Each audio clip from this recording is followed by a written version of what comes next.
Thank you. I appreciate you asking.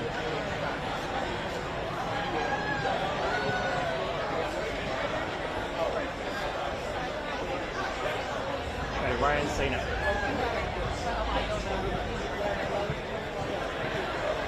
Ryan is alert. Ryan is alert. You all probably don't know our casting and directors. Hi, how are you? We got a battle of the Oh, accessories. come on, man. We're going to have a little sparkle for the Critics' Choice Awards. Come on, bro. How you doing, man? I'm good, man. How are you? Good, bro. Happy award season. Thank you. You too. Happy New Year. Thank you. Happy New Year. Thanks, man. Yeah, I'm still. This is the first year that I've known that it's the new year. Yes. You know, I'm not going last. When I say last year, I mean 2025. Yes. Usually yes. I mean 2024. Yes. Yeah. Well, as I say, what an exciting way to start the year. I mean, this show really dominated. It really took people by surprise. The franchise in itself is explosive. How on earth do you jump into something like that? Oh, man. When the backstory is so crazy, when the lore is so insane, and you have to find your place in that world, how do you do it? Well, eyes closed, both feet, just jump. That's it. Yeah. I mean, we were in such good hands with FX, with Noah, with the whole team. I think the thing that struck me when I was on set was how everybody was obsessed with the idea of being there and doing their best work, living in the moment. And that's how we did the whole thing. Just one day after another, one scene after another, feeling connected, feeling happy we're there. It was an amazing experience. Yeah. Have you watched your performance back? Have I? Well, yeah. I watched it with my family. So watching back, there's moments when you go, oh, you don't quite remember it the way that it went. And then you go, oh, that's what that was in the end. Not what I thought it was. Well, it's also, I feel like you don't know what take they would have used. So you could be like 15 takes into something and you're like, oh, they really chose take 3 for that. I know, right? Exactly. Look, I trust the team. I know they're looking out for me. In the end, I feel like they probably protected me, protected the performance, with the editing and everything else that they did in the end. Yeah, they took it to another level, a level I didn't expect. Well, take it all in, man. Yeah, thank you. Have a great year ahead. Thanks, and you too, man. One more question. Take it easy, yeah. Such an amazing performance from you. Oh, God bless you. Thank you. What can we expect from a second season? Well, we're shooting this year. It's going to be more focused on family. You know the way Noah writes, he wants to get into that nitty-gritty.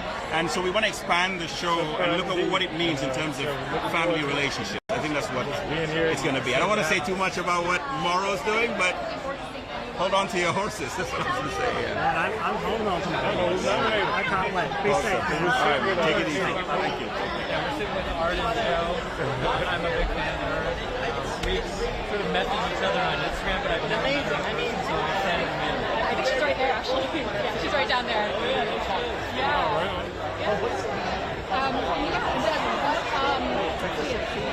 what's it like working on this, on your how was it? So much fun.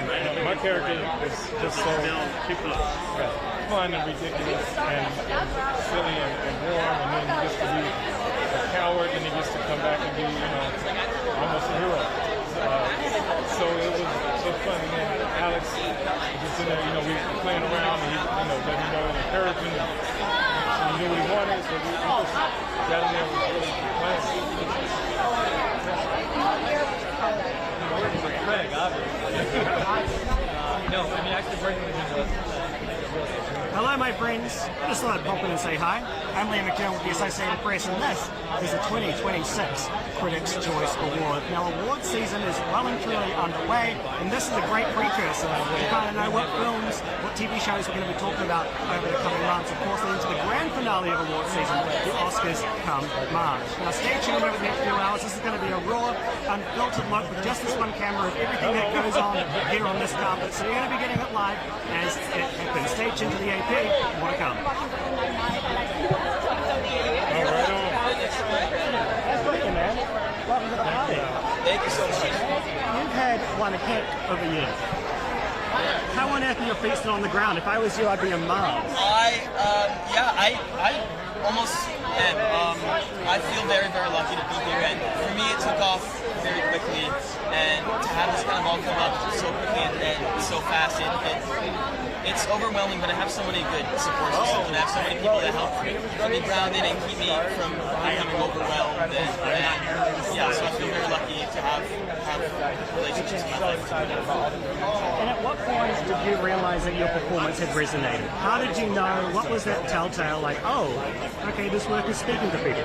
I think my movie went to Cannes Film Festival, and like after that, just a flood of reviews, and all of them were like how people really related to the storyline and how people related to the characters and their experiences. And I was able to hear like a lot of people talking about their childhood and stuff that made them emotional that really resonated with them. And so it was really special because a lot of the time, people watch movies for entertainment, but it's something different to kind of have a connection with the film and be able to share that with someone. And I feel very happy that I feel like Is it crazy to think this is only the start for you? Is it crazy to think that this is only the beginning?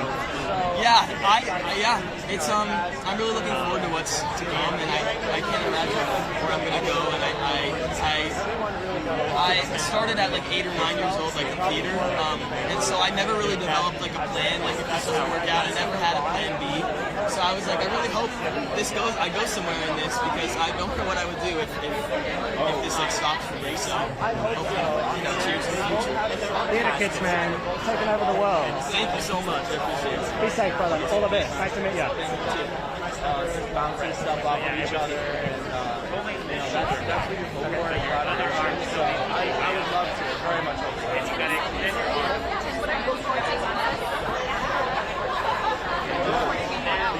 Yeah, I mean, it's such a strong message. Obviously, we're all, lovers of cinema, so like, on this page, I just see everyone celebrated, and to see how all the other films do. It's always exciting to be in the mix of it. So, it's a really strong thing. Thanks, guys. Let's see how it plays out.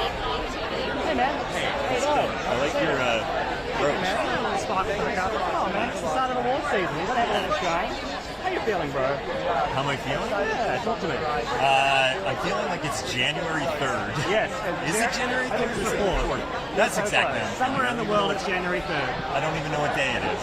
I need a nap, and I need an old-fashioned, and a beta blocker would be good. We could probably find all three of those inside, I would say. And if not, I'll just take a little stroll out in Santa Monica and come back. Exactly. Well, I saw you at the premiere, and it was an exciting time for season 2. It was one of those moments of like, oh, okay, season 1 worked so well, how is season 2 going to work? Now that you've seen how it worked, are you stoked? I am. I think there was a thing I was saying going into season 2, this idea of like, all relationships in the first 6 months are exciting and new and nothing can possibly go wrong. And I think that there is like a side-by-side thing with season 2 of like, it is about relationships that are a little bit more steady in it. Not everything is going to be perfect. And the first season being so much about the fireworks and brand new love, like the second season is a little bit more about like, okay, well, what do you do when that's all over? So I'm glad that the audience hung with us for that, when it's not all fireworks and it's not all easy and not everything's perfect. Yeah. Keep doing it, man. Stick around. I can't wait for the next one. Thanks very much. All the best, brother. Be Good to safe. see you. Happy New Year. Happy New Year. Hi, I'm Alice Reuters. Hi. How are you? I'm doing great. Give me 1 second, I'm sorry. Position ourselves. Sorry, Jackie, am I in the way? Okay.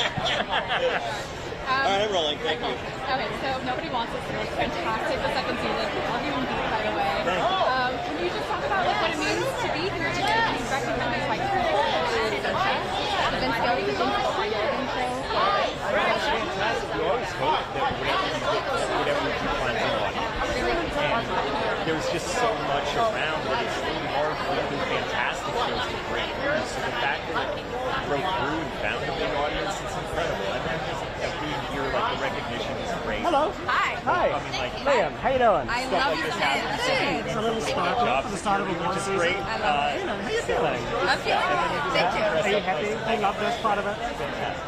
You know, it's my first time being at the Critics' Choice, so this is very exciting, and yeah, so I'm a newbie to this. Yes. It's so interesting award season because, you know, we're celebrating the art that people have created. Yeah, I just really hope they You know, when something becomes tried my hardest. large, which in your case it very much has, how do you kind of keep it personal to you? How do you keep the accolades aside and what the project means to you kind of sacred, if that makes sense? Yeah, and I think that's probably... Well, first of all, like, you know, when you work on something and you love a project so much, like Pluribus has been such a labor of love for everyone, and to see it being received the way it has been truly an honor and surprising, and it's been a really special journey. And Grace Horn being nominated as well, and I hope she wins because I love her so much and I think she's incredible. And keeping it sacred? You mean like, what do you mean like keeping it sacred? Like you work so hard on this thing, and then it becomes the #1 show on Apple TV ever. Yeah, which is incredible and it's wild, yeah. But like, how do you keep it personal? How do you keep if I see project that you anybody work so hard on from not Well, getting I out of mean, your head? can I tell you something?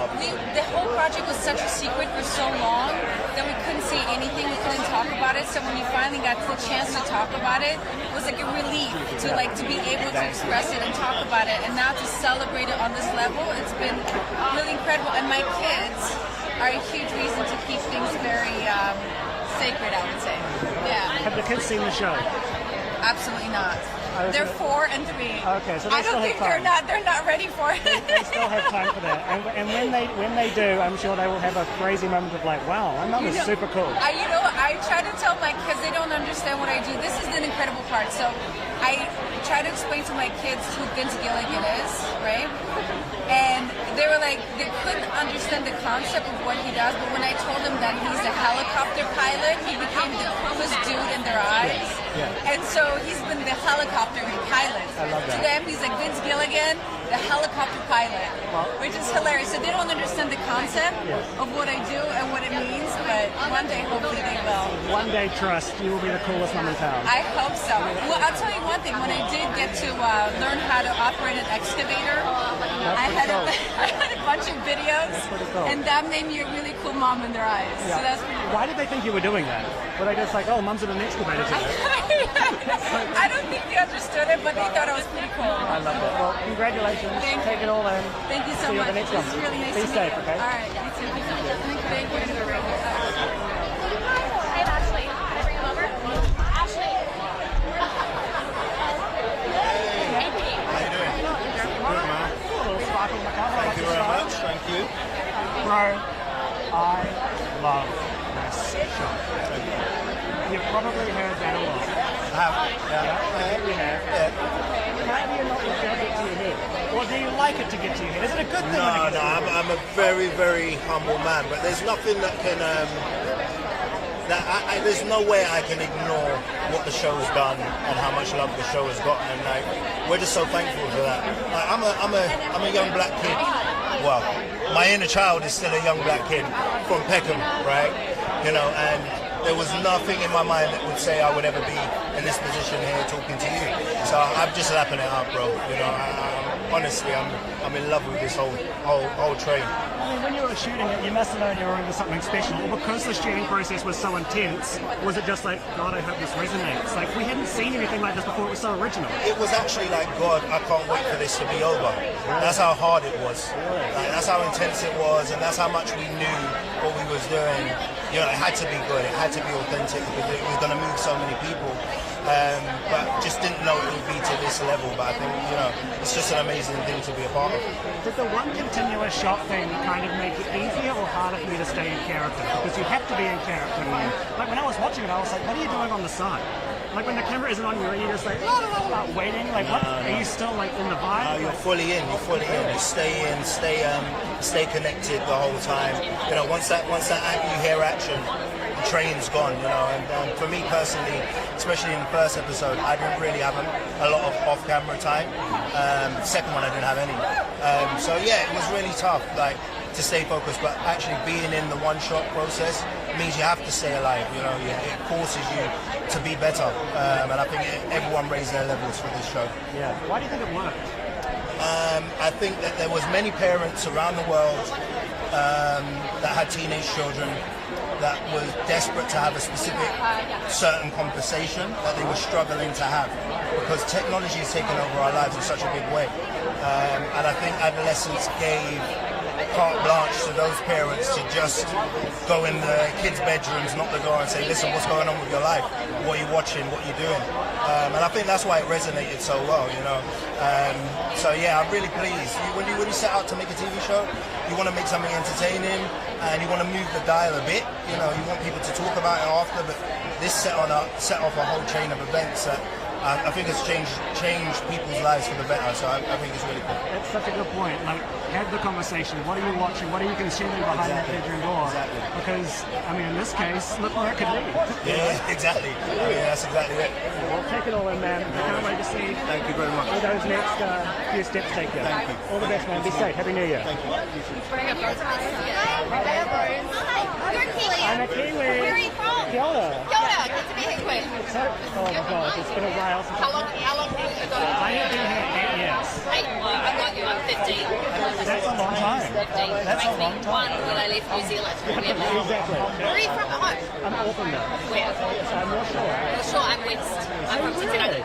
You're from Karolina? Titirangi. Oh, Titirangi. Yeah. Oh, amazing. Yeah. Have you gone home recently? No, I'm due for a trip home. Can you tell? I'm like Kiwi. No. I'm going back in March, I think. No, literally, every time I meet someone, even if it's from Australia, I'm just like, oh my God, an accent. Yeah, little sense of down under, isn't I it? was just home for Christmas and it was glorious. Oh my gosh, it was great. Beach. Which beach? I went to Takapuna Beach, I went to Marami Bay Beach, I did all the spots. Perfect. I just wanted a view. Yeah. I'm over looking at concrete. Yeah. I wanted to go and see like some ocean. Yeah, exactly. See the sun, that harsh sun sparkling on the water. Yes, that sunburn was crazy. But it's good to see you here. And I think I want to start with the Kiwiness of it all. Because New Zealand plays a big part in kind of how I work. My New Zealandisms and the Kiwi in me comes out a lot when I'm doing these things, and I think it works to my advantage. How does your Kiwiness work to yours? In general, I think people find it so funny. Like, you don't have to really be doing much, and just talking, people think you're a bit funny, so that's been helpful. It's like a bit of a leg up in that way.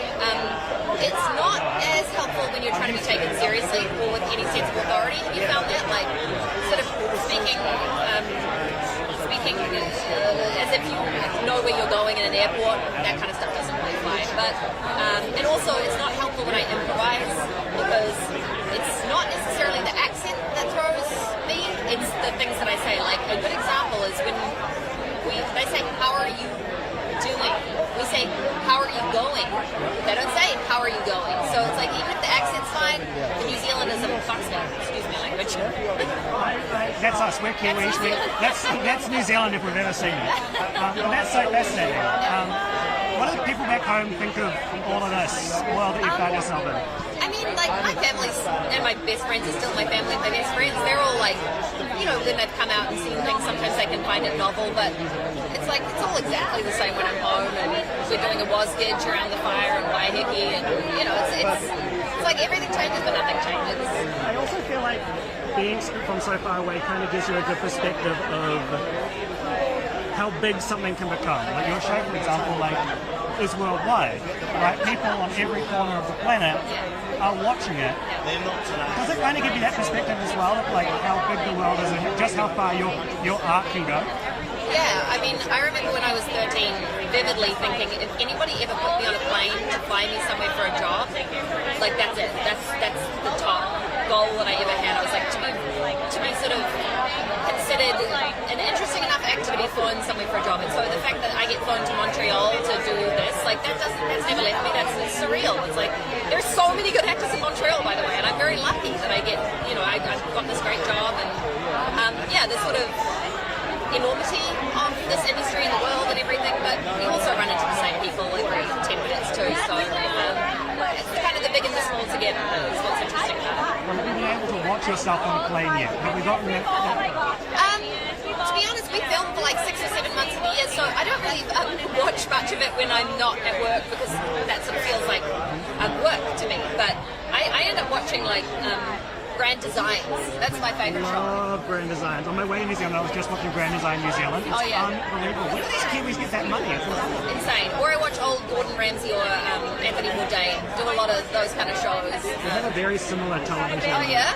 Television watching regime. Yeah. Anyway, take in today, enjoy every moment, and get home. I really appreciate it. Next week, man. Pleasure. Be safe, okay? Thank you. All the best. This movie isn't, right? I mean, I guess there's a part of me that felt quite jaded, that we're always fighting for fighting to pave the way. Well, this is a party and a half, isn't it? Yeah. Happy award season. Thank you. Thank you so much. I feel like the clock just struck 12 a couple of days ago, and here we are in our fancy outfit. That's correct. That's correct. Yeah, well, you look great. Welcome to Friday. You know, we're celebrating the art form. Obviously, all throughout the next few months, we're going to be doing that. How do you gauge if something you've done has resonated? Obviously, accolades aside, how do you know that your performance has kind of worked? Yeah, that's such a good question. I mean, I always feel like on set, you can tell if the crew says something to you, then you know. And I feel like the crew on our show was often very responsive, and that's your first sign. And then my second sign is when my peers reach out to me, and before all the awards have happened, that's when I feel like I know it's really making a mark, because people like in the industry are seeing so much stuff, and when you feel like your peers are like, hey, I watched that thing, that was amazing, that really did what you set out to do. That's when I feel like, okay, the first sign is really when the crew on set is moved, and then you feel like,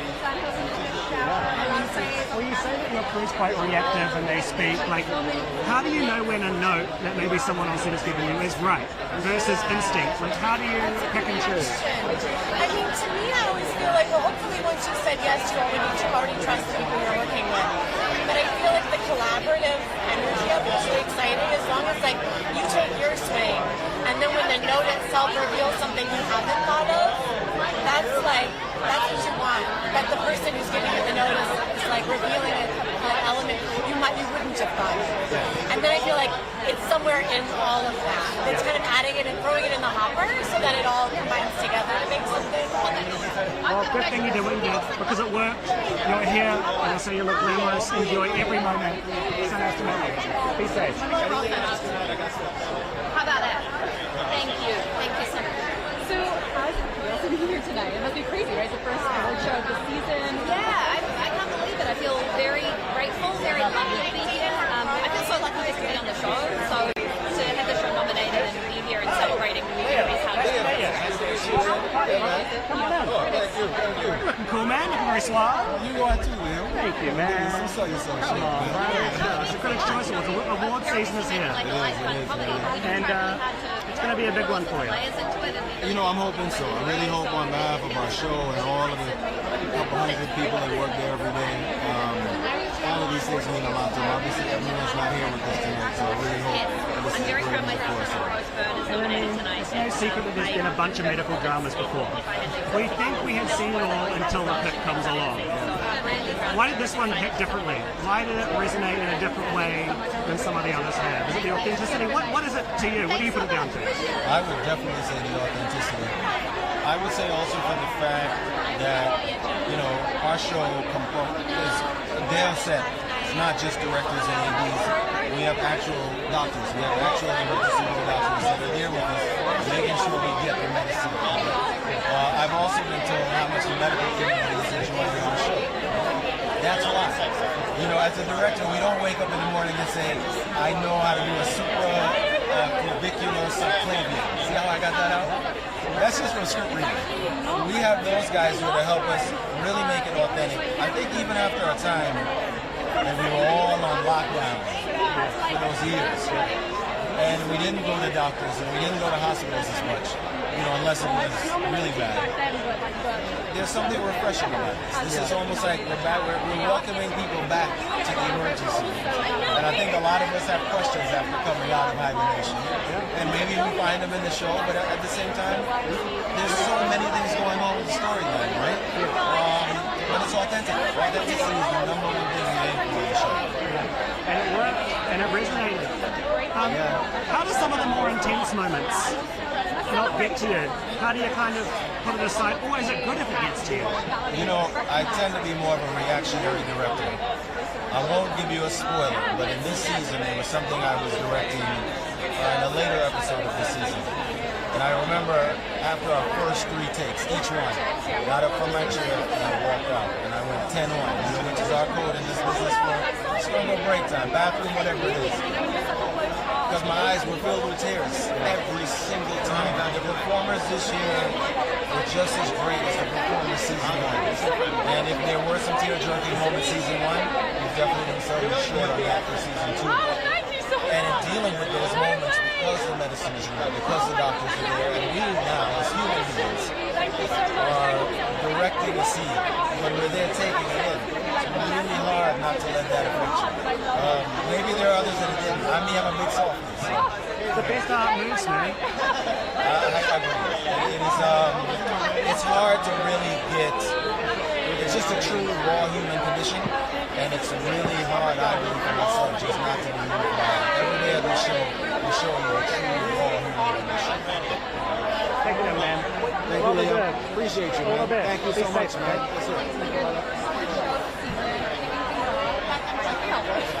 Coming out of the holidays, it's definitely was something to look forward to. A little glam on the other side of the holiday season.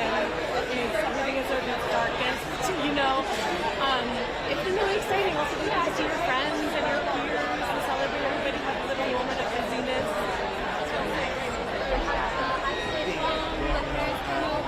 We snuggled up and watched all of our singing counterparts perform at all the holiday performances for Christmas and New Year's.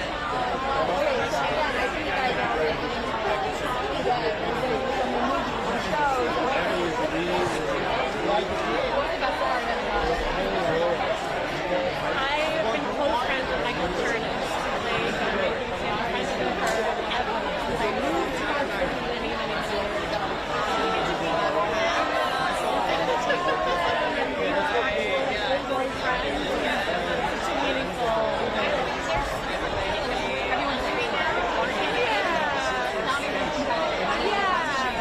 Thank you for joining us. If you are joining us on YouTube, we very much appreciate it. Stay tuned for this raw, unfiltered look at the Critics' Choice Awards. Coming up next, we have the voice trio behind the voices, KPop Demon Hunters. Well, I am biased because Brian Tyree Henry was my dear pal, and we did those movies together. And I love Brian and Wagner for us so much. So I can't wait to do the show with you.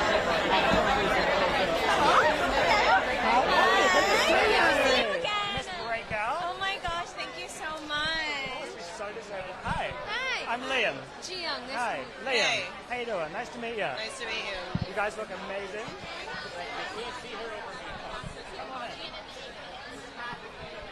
Okay. Well, welcome to the party. Thank you.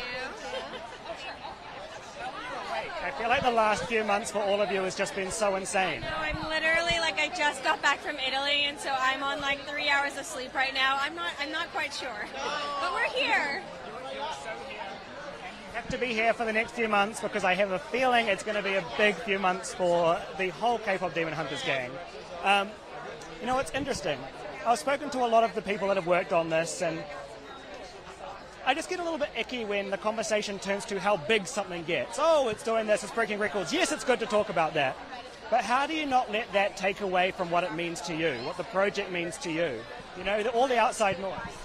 It doesn't feel that hard because I feel like all of this stuff is really abstract. It's numbers, and then I've been meeting a lot of fans, and so that's been really grounding for me to just actually talk to people and hear about how the project has impacted their lives on a personal level, how often they watch it, how comforting it is to them. So yeah, that makes it real to me, and that makes me feel really humbled. Yeah. Yeah, I mean, I think for me, it's one of those things where we make art and we want to share it. We want everyone to love it, but not everyone usually does. And I think something really special about this is that there's so many different ways to interpret the movie, and people have found peace and healing and joy in so many different aspects of the film. And so it's exciting to see that and see that it's meaningful to everyone in a different way. And so I don't think it takes away at all from like what we did or what it means to me. Like KPop Demon Hunters will always be so special to me as like a little Asian American girl growing up feeling like it wasn't cool to be Korean, but now I'm like, oh, we are so cool. I mean, I feel like I've loved being Korean for the last like 20 years, but it's like this movie kind of helps. Is that kind of the feedback that you're all getting? Like when you go through your Instagram message requests, which I'm sure are all pretty bananas right now, like what are you seeing? Like what are people saying, and kind of how do you not let these nice words that people are saying kind of just become a passing comment and actually let them sit with you? I think we all make art to reach another person, and we're all hoping that it like finds people where they need it. And I think all the like numbers have been crazy and insane, but I also think it's like it's getting so much love because it's speaking to people wanting to be true to who they are, and people feeling vulnerabilities and maybe being ashamed of parts of themselves and finding a way to love it through the movie. And that's really like what I'm getting a lot when people message or send a comment. So it's really meaningful every time. It's so in the pop culture zeitgeist now, which is crazy because usually it takes a few years for that to happen. This has happened in such a short period of time. Do you enjoy seeing kind of how people translate different, images or lines or whatever it may be and turn it into something new and kind of make it their own, whether it be artwork or edits or, you know what I mean? Yeah, I mean, I think it's so fun because it's cool to see one project inspire so many different people in, again, ways that we never would have imagined. And again, I think this project is special because so many people worked on it to make it what it is, right? I mean, we as actors, especially voice actors, we're still such a small part of a very, very big project. It's so crazy, as you say, just how big it is. And all of the different pieces of the puzzle coming together to form this one thing. It really is like a puzzle, right? Like piece everything together. Well, I'm so thrilled for you. Take it all in. I can't wait to see where the next few years takes you. And so lovely to see you. Be safe. Lovely to see you, okay? Be safe, okay? Happy New Year. Happy New Year. Happy New Year. My family for a bit, and so it's a blast.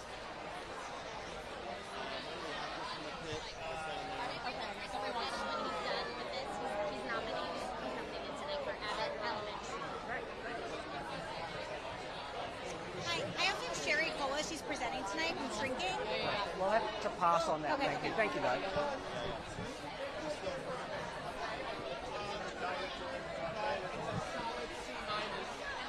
These two. I then have Carrie Preston and the showrunner for Elsbeth. Carrie Preston. No? Okay.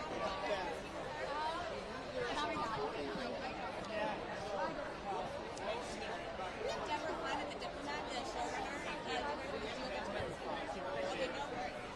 Hey, man. How you doing? What's going on? Hey, you're looking smart. Thank you. Appreciate that. Welcome to award season, bro. Welcome right back at you. Here we are, 4 days in. Let's go. The party has truly begun. And I feel like every award season for Abbott Elementary just gets better. It's pretty insane because usually when a show has been around for a little while, not that it gets forgotten about, it might get a little stale, but it's not as in the zeitgeist as much as this show has been. Why do you think it's stuck around? What's the secret sauce? I think the show's getting better. I mean, I really thought our show worked from the jump. I thought Quinta, is an unmitigated genius who could, really do no wrong. But from our first season, it really felt like something I hadn't experienced before. And it gelled, and I thought we were working with the best of the best, in front of the camera and behind. And now in season, we're halfway through filming season 5, even though we're here celebrating season 4.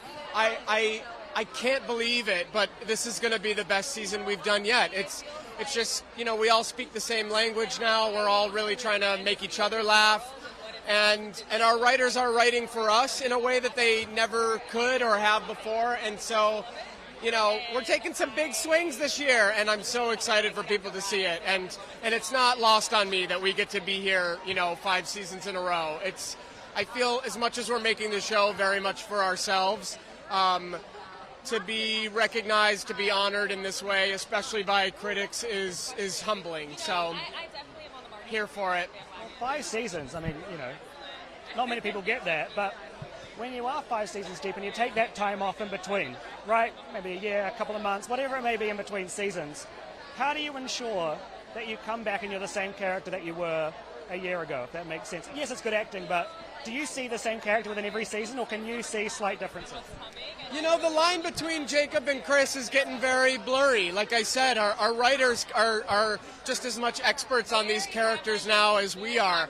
And so it's honestly a real gift. I never got this gift as an actor, to be able to come back to a character.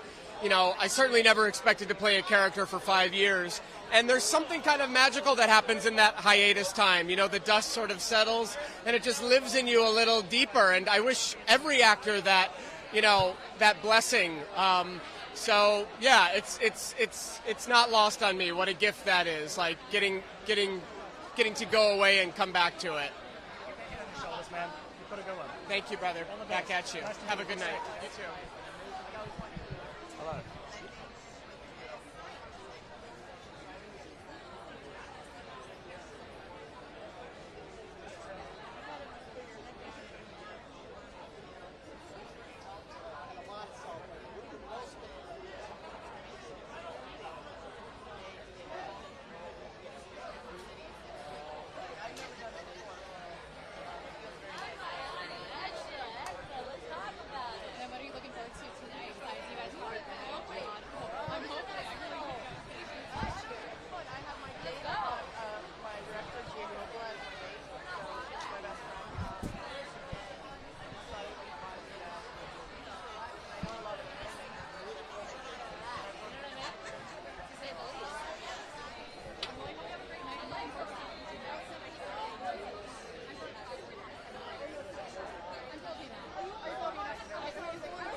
Hello.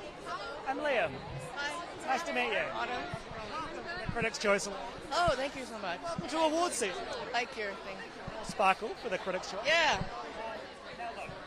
I don't need to tell you that this is going to be a very big award season. The next few months are going to be pretty wild for you. I know.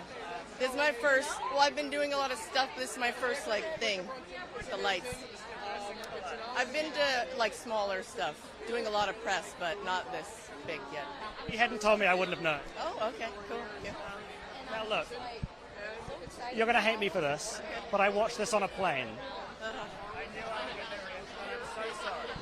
But the reason I'm telling you this is because even on that screen, the detailing that you have implemented into Sinners is just unbelievable. It takes you there. It took me out of this 12-hour flight, and it took me back then. How important was it for you to authentically portray that time, which, isn't portrayed that much in modern media? The work is so felt, and I think when Ryan wrote it, it's based off his Uncle James, and it's a very personal story. He sent me some references from the 30s, old photography, some black and white photography, and you just feel it, right? So you feel it in your bones, and you want to recreate that in it's a modern world now, but you want people to kind of travel back, like you said, and so, exposing it and making the textures right, and then working with the designer and the costume design, I think everyone did such a great job that people do feel transported, even on a plane. You didn't see it in IMAX, but maybe one day you will, and you'll be even more transported. I look forward to that day. Are you Australian? I'm a Kiwi. Oh, you're Kiwi, okay. So that's why I had a long flight. And it was literally, I was on the plane yesterday, and I was like, I feel like I'm going to be interviewing a lot of Sinners. I was just in New Zealand, and I saw it, I put it on Air New Zealand, because it was playing. You threw it on the plane? Yeah. Well, I saw someone else watching it, so. I went to New Zealand for a commercial that I was shooting in Cadrona. So you've been keeping busy? Yeah. Has the phone been ringing off the hook since this film? I mean, I'm doing a lot of press, so I'm just fitting commercials in where I can, but it's been fun. I mean, you know, when things like this happen, you get more phone calls. Yeah. Was there like one object, one piece, one thing that when you added it, everything kind of made sense? Is there something that sticks in your mind of like that thing that kind of just unlocked the door for it? I think because Ryan and I shot on film, the last movie we did was Wakanda Forever, which was digital, and it was very important for him to shoot on film. I love shooting on film, it's my favorite way to shoot, and then having, you know, a new format, IMAX and 65, like, you were just excited every day to play, and then, you know, you're there and you're, you know, metering, and then a day and a half later you actually see exactly how it's developed. And that's special. It really makes you feel happy. You know, it's a happy feeling to shoot on film. Yeah. I mean, obviously, juke joints in the story are portrayed as like this space of joy, right? This place where people can let loose, kind of let go of their worries. How did that, I guess, depiction kind of deepen your appreciation for what a juke joint was back in these trying times? Well, we make our film with friends, right? And, you know, family. Ryan brings his family. And I make my film. I work with the same crew, like, the last 10 years. So, you know, we're having fun on set. Like, music is playing. You know, we do a lot of rehearsal and kind of figure it out with the choreographer. And, you know, the space feels real. Like, Hannah is so amazing at building real sets. And then working with my gaffer to make sure that the lighting feels, like, realistic to the time. So you do feel transported just being on the set, and then you're making with people you like, that you're laughing with, and, you know, sometimes dancing with. So I think people feel that in the movie. It feels like a movie made by people that liked each other and had a fun time. Yeah. And, you know, this is going to be one of those films that people watch in 20, 30 years' time. Like, it's going to age very well. Did you know that when you were piecing these things together? I knew it was special. I mean, I'm not going to lie. I haven't found the exact words because people have asked me that before, but many a time I would look over to Ryan and he was so happy. And he would look at me and he would say, I love this film so much. And to have someone smiling all the time and, you know, even during hard times with the weather, like, he was still very happy. So it's infectious, you know, when the person that's making it, that's, you know, putting everyone together likes what's going on. It makes you feel better about what you're doing. So. Taken every moment of the next few months. Congratulations. You're lovely. Lovely to meet you. All the best. IMAX. I promise you. Hello. Hello. Hi, I'm Liam. Nice to meet you. Love this spot. Thank you. Now look, we're here at the Critics' Choice Awards. It's very loud. It's very hectic. Yeah. Just the way it should be at an award season. Exactly. It sounds like, you know, a film or TV set. You know, you don't do it for the awards. You don't do it for the accolades. But it must feel pretty good when they come your way. It's okay. It feels pretty okay. Our show, Elsbeth, was in the drama category for the first 2 seasons. And we're really a comedy. So CBS petitioned, and the Critics' Choice was the first organization to say, yes, you can switch to the comedy category. And then we were rewarded with 2 nominations. So I feel relieved, you know, that all of CBS's hard work paid off with, you know, a recognition for the show, but also for me. And I just feel really, you know, grateful. I mean, a couple of seasons deep, like, how do you make, because you knew it worked, how do you make sure that you weren't just repeating yourself? Oh, fans like this, so we better do that again. But how did you make sure you were creating something completely original for the second go? Well, we have an amazing showrunner, Jonathan Tollins, and he has assembled an incredible writing team. So it really is all about good scripts, you know. And our show is fun because each episode is a new kind of universe in New York City. So it doesn't get stale because it's a fresh new take. And we get fresh new guest stars every week. And that keeps the show, I think, you know, on its toes. The city's a character in itself. Yeah, the city is a character. And my character is in love with it, you know, and that's like, that's the love of her life is, you know, New York City and this job that she has, trying to put criminals away. It's a good job. It's a dream job for me, too. You play it well. Thank you. So nice to meet you. Nice to meet you. Congratulations. Thank you.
Hi.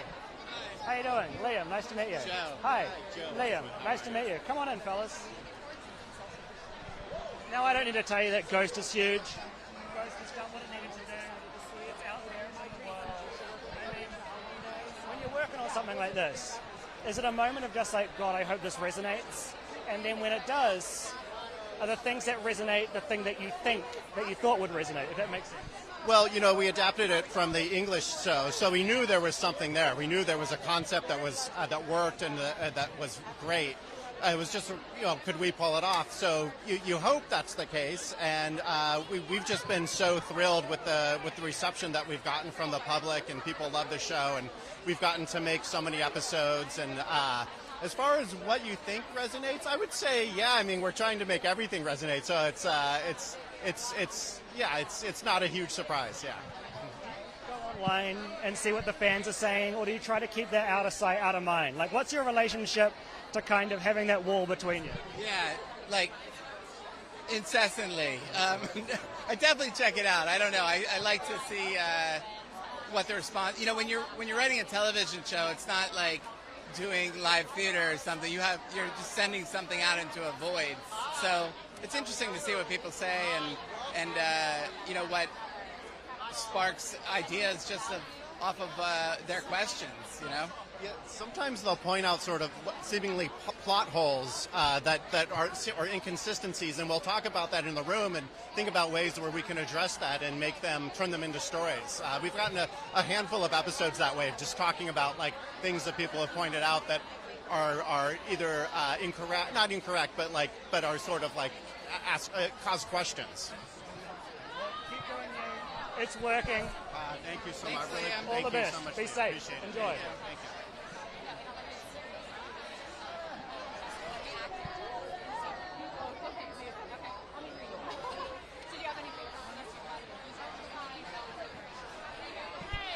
Hello. Good. Good to see you. Welcome to the party. Dang, I know, it's a big party in Oh, it's here. doing it. It's a bit loud. That's okay. We'll yell at each other. I just had some gum, so hopefully we're... A little bit ago. I don't know if it was long enough ago. Like, I'm sorry for whatever happened. God, I love your brooch. It's a little sparkle, I feel like the Star Awards. Fine. Okay, that's a bit bigger. That's pretty rude. It's a bit bigger than mine. Yeah, it's pretty good, right? Pretty nice. Just for the night. A bodyguard comes and picks it up at midnight, so. Now look, it's been a huge few months. I know, right? It's so exciting. I'm thrilled for you. But I want to take it back to shooting. How did you know that you'd nailed it? Did you know? Or afterwards, when everyone starts telling you nailed it, is that when you could kind of be like, oh, okay, I did? No one really says that. You just kind of wake up every day, you go to set, you try to do the scenes, and then afterwards, I partied pretty hard when we wrapped because I was like, we made it. And then I didn't know the edit process would like destroy my brain. I dyed my hair blonde and got a belly button piercing that's like still infected, and that's when sort of I went through ego death. And there was no moment that anyone was like, the movie's great. It was more like, we're done. Yeah, I'm still kind of waiting, like, I don't know, it's a really weird thing to put a movie out. I can't believe it's even a movie. I still think it's a script, so I'm still wrapping my head around the fact that it exists. Are you on Earth? Not really. You see me floating. I'm an Aquarius, so I float. I love it up here. What are you? I'm a Scorpio. Like my mom. Good for you. We're good people. People give us a bad rap. Arts. Lots going on up there, huh? Yeah. That's why I interview, because I'm a chatterhawk. Yeah, me too. My brain doesn't stop. Well, I'm on a beta blocker. My first time for one of these doing a beta blocker. It's the way. This is going to be the... you want one? I have one in my purse. That's crazy. I'm not... My interviews would be average if I was there. No. You're good. It's perfect. I'm so glad that you're in the right place Thank you. for today. Well, take it all in. So nice to see you, and I will see you at the next one. Be safe, okay?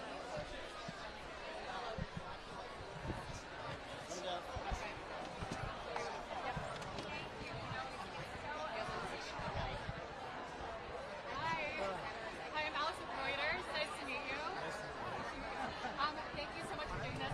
How exciting is it to be nominated and be part of, here at the Critics' Choice Awards? It's a great honor. This is my first time in the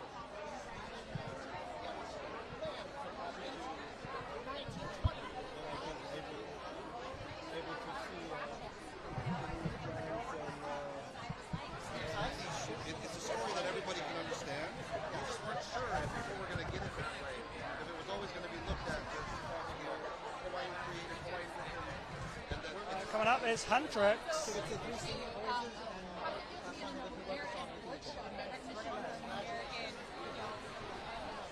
Hello, how you doing? Nice to see you. Come on in. It'll be a tight squeeze.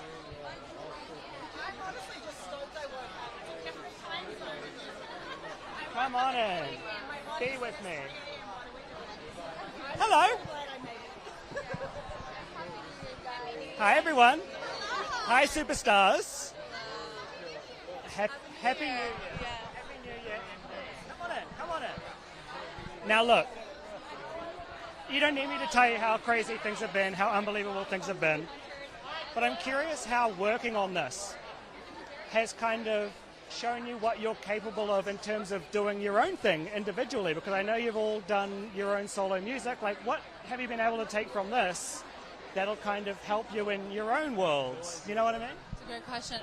I really feel so inspired and reinvigorated with seeing just not only the film, but the impact that it's had on so many people in so many different communities. I would say I just feel really energized to... I've always believed this, but I think it kind of reminded me that art really does have a place in impacting the world that we live in. So I would say that I just feel really, really grateful to be able to be a part of that movement. Yeah? You know, the music has become, I don't know, it's part of people's worlds now, right? People are playing it at their weddings. They're playing it at their birthday parties. I was just in New Zealand, and as the clock struck 12 for New Year's, Golden played. Like, it has really become one of those songs and albums that have kind of given people lived moments. Is that kind of weird to put your head around, that people are experiencing life with you as a background? It is weird, but it's just incredible. It's a dream come true as a songwriter. Like, when writing the song with Mark, like, it helped me go through a hard time and lifted my spirits up. So seeing it translate out into the whole world and lifting everyone's spirits up for the new year, that's just amazing, you know? So weirdly, it feels like uniting everyone, yeah, with the song. About how this has helped you, and I'm sure it's helped all of you in various ways, and it has obviously with the fans. But the conversation has very much become around, oh, it's the biggest Netflix movie, it's so huge, it's the biggest thing we've ever seen. How do you not let that and the numbers and the accolades take away from what it means to you personally? How do you keep it sacred?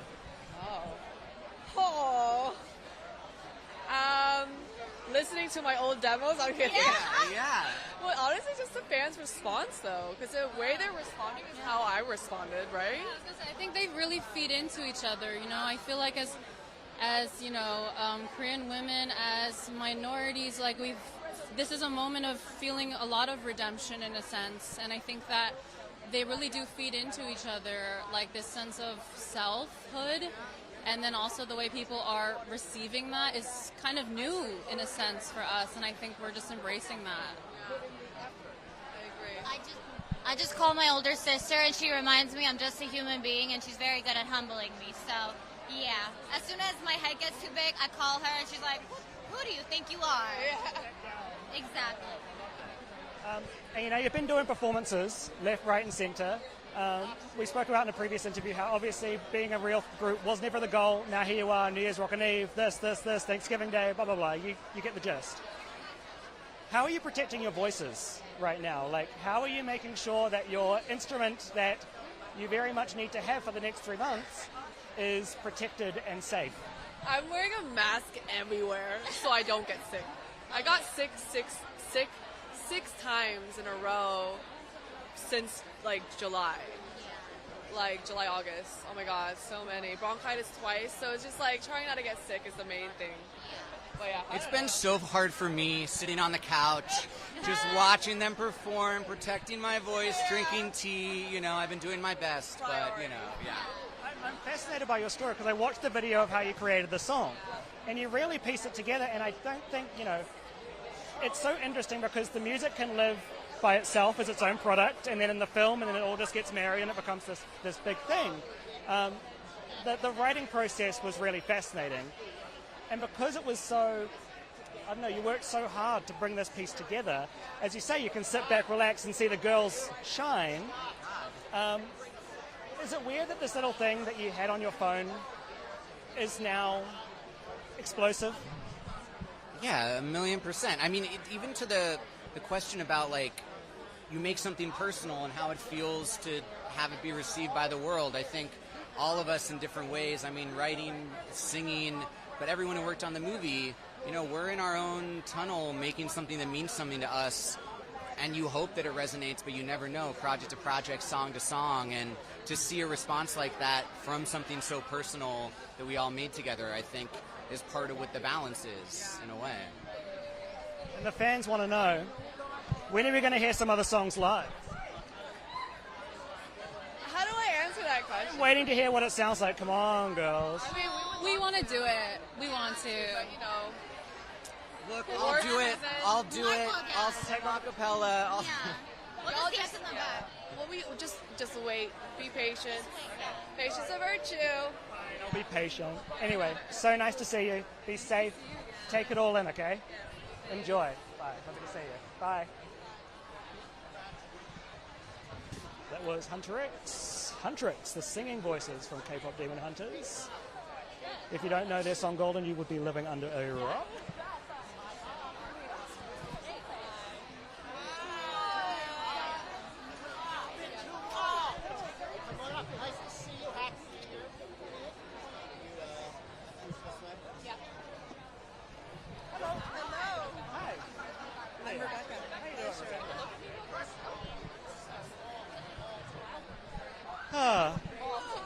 Here we are. Look, huge year. Your face is everywhere. We've seen it. You know, it's. What's it like when you work so hard on something, and then it's out of your hands, and then there's perception, and then there's people kind of speculating what this means and this means. Does it just make you feel good that you, I guess, crossed your T's and dotted your I's on set? You know, so many things need to go right for a comedy especially to come together and be successful. And Ghost is that kind of once-in-a-lifetime job and ensemble and group of family now, with a cast and crew, that it just... and it's beautiful writing. It's a beautiful concept that was started by the BBC. Just...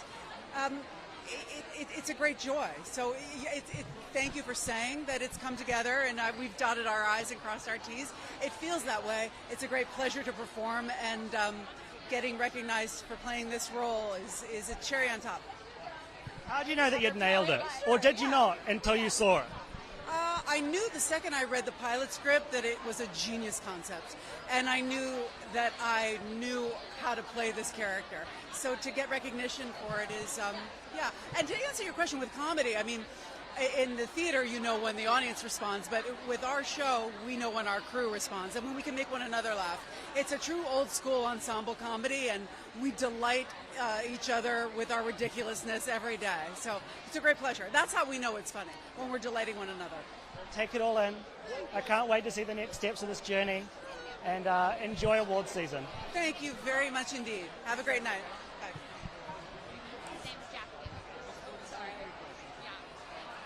Hello. It's all go here. I know, man. Jeez. Sure. Good. How you doing? Yeah. Pretty cool. Pretty weird. Thanks. Happy New Year to you. Thank you so much. Look, at what point did you realize this is going to resonate? This is going to resonate? Yeah. Meaning the show in general, or my... You know what? God, I kind of... It resonated for me from the jump. And so, yeah, I just kind of had to hope that what we thought was very hilarious and dramatic and was going to find a wide audience, and thankfully it did. In a very big way, yes, absolutely. Did, you know, it's the Critics' Choice Awards, did the critics and did the fans and the feedback kind of, I don't know, open your eyes up to something in the show that maybe you didn't see when you were on set or didn't understand, and kind of understand it in a new way? You know, it was more just a cool thing of when, all the time when we were doing the show, it is a wild, wild comedy. But I think to a person, everyone involved was coming at it with full earnestness and almost like we're doing a drama. And so that mix, to realize that mix was working for audiences and critics was very, very satisfying and validating to go like, yeah, just mean it. Even when it's ridiculous, if you just mean it, it's true. Yeah. Take it all in. Yeah, Enjoy today. Thanks. All the best. Be safe, okay? Yeah, thank you. Thank you.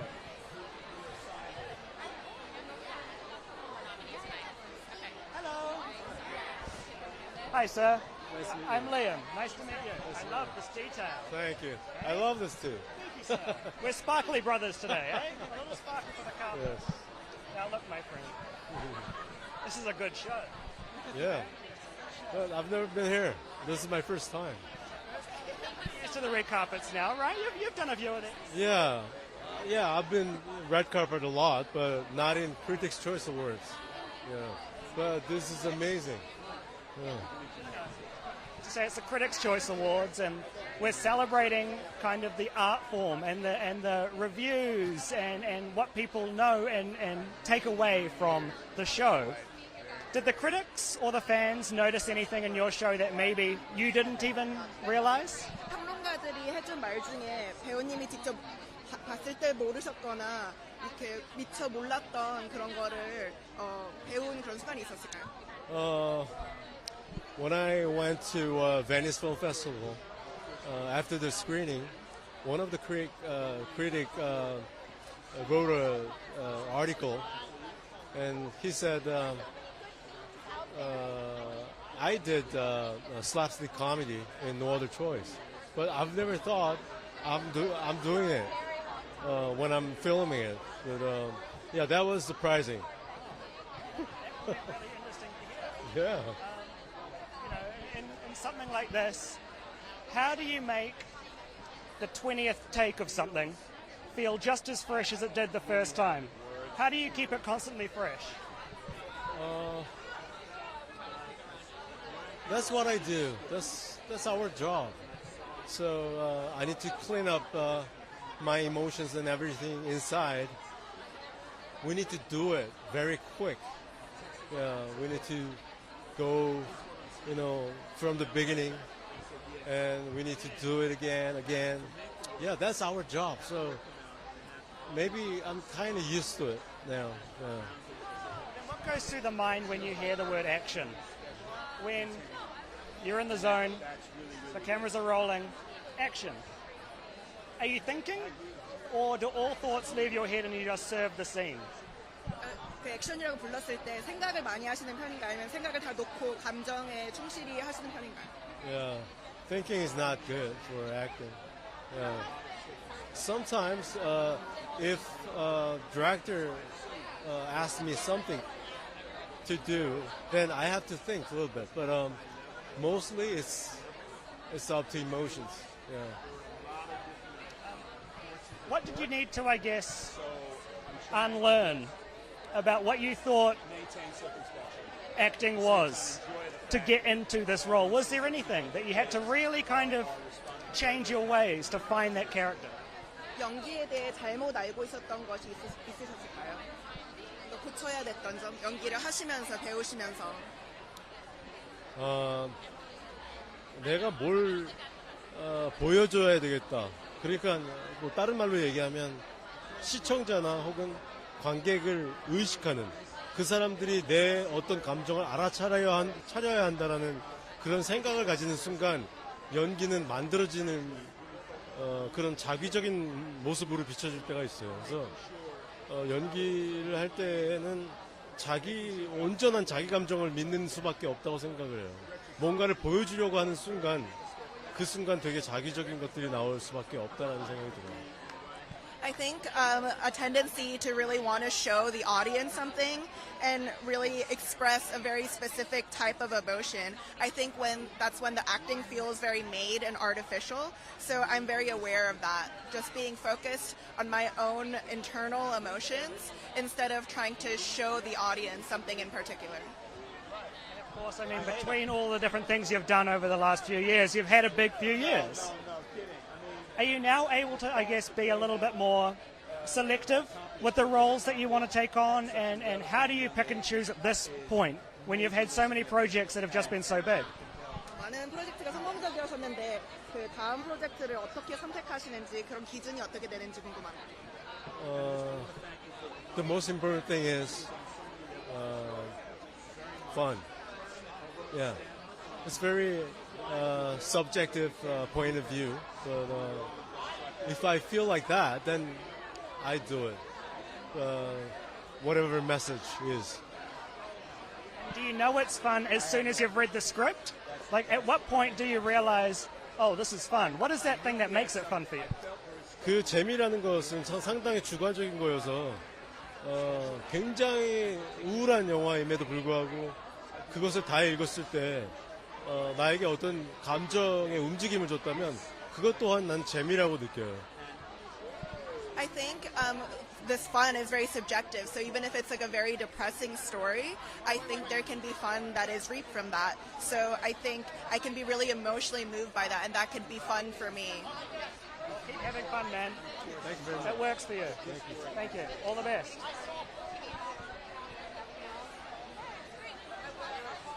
Hello. Sure. Director study. Pardon? Director study. Amazing. Together or separate? I'll look at it together. Thank you. Rental family. Hello, how you doing? I'm so good. Congratulations. Thank you so much. Yeah. I love your dress too. You came dressed for the occasion. I know. Yeah.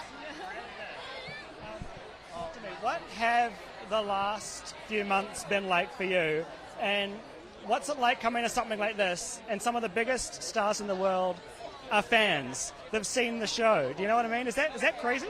It's crazy because I'm a fan of them, and if they know me, it's amazing. Who's your favorite one so far that said something?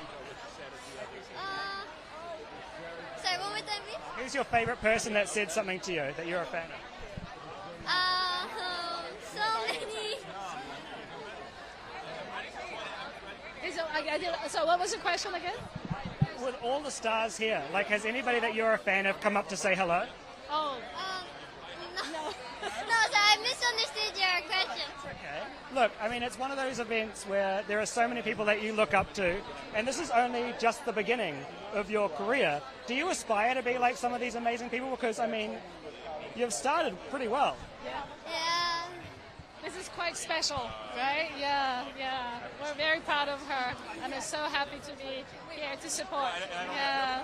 Talk to me about the proud factor, because you work so hard on something. Obviously, you saw something in the talent, and then for it to be rewarded in this way, it must be a pat on the back for the talent, but then also a pat on the back for like, oh wow, we really made this thing together. Yeah, the rental family, it's been a quite long journey, but when she auditioned, she was only 8 years old. And now she was 9 when we shot the movie, and now she's 11. So it's been a bit of a journey, but the movie's been really resonating with a lot of audience around the world, and Brennan has done an incredible job. So we're just so proud to be proud to be here, and that audience loving our story. Take in every moment. I hope you enjoy everything that it brings for both of you, and all the best, okay? Happy New Year. Thank you. All right.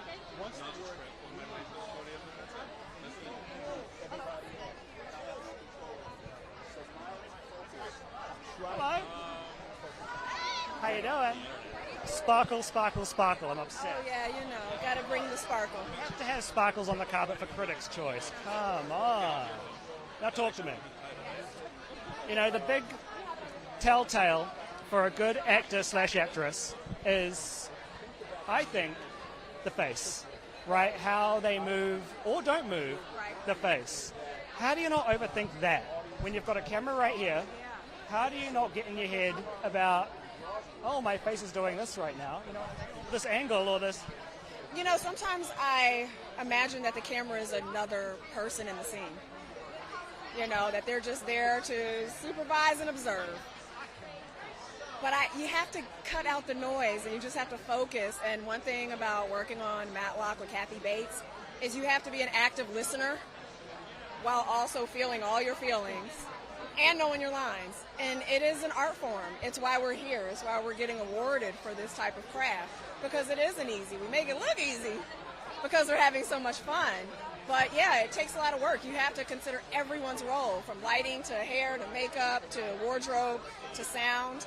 It's such a collaboration, and I'm just so happy to be the one to deliver all of everyone's artistry, because I do not wake up like this, okay? I've been speaking to that a lot tonight about how these projects are just like a puzzle piece that everyone plays a part in, and then you just see the end result, and somebody might just watch it over dinner time. Somebody might watch it with their coffee in the morning. Like, you know what I mean? Like, you don't know what the vibe is. Are you thinking at all about the person beyond the camera, or are you in the moment just thinking like, I'm going to be in this room and not think about the millions of people sitting on the couch at home with their snacks? Yeah, you know, for me, when I am in a scene, the conductor doesn't conduct to the audience, right?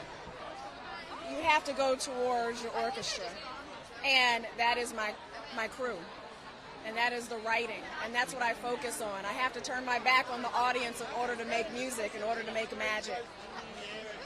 I have them in my heart every time I drive through the gates of Paramount, the place where I was a cater waiter in my 30s. Hello. I know I look like a vampire, don't I? But, you know, I think about the background actors. I think about the Uber drivers. That's what I did in my 30s to get to where I am now. I think about the fact that I am a happy, essential worker to distract people from the way of the world. They get to come back on the couch, whether solo or together with your family, and watch Matlock and feel every emotion on the spectrum. That's my goal, is to support. And to be nominated for supporting actress, I'm so grateful to the critics. Because you have had that time, you put in the 100 hours plus, you were working at Paramount, you were doing this, you were doing this. It prepared you for now. Do you think all of that grinding has prepared you for this moment? Absolutely. Everything. Every no, every yes, every time I packed up a truck to move and relocate, quit one job for the next, swap side jobs to survive. All of those got me here to this very moment. I have zero regrets, and I'm just enjoying the ride. And it feels like Cinderella, except this heel is not coming off. You look like Take it all in. Lovely to see you. Be safe, okay? Thank you. All the best, okay?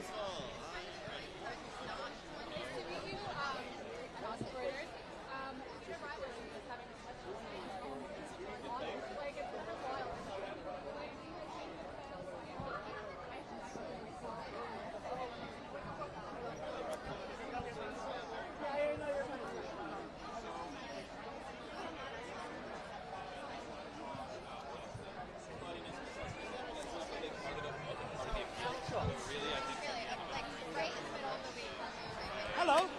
How you doing? Good, how you doing? Good, man. Nice to meet you. Love the sparkle. Come on Thank over you. here. Talk to me, man. I mean, Devil in Disguise. I mean, you can't miss it. It's everywhere.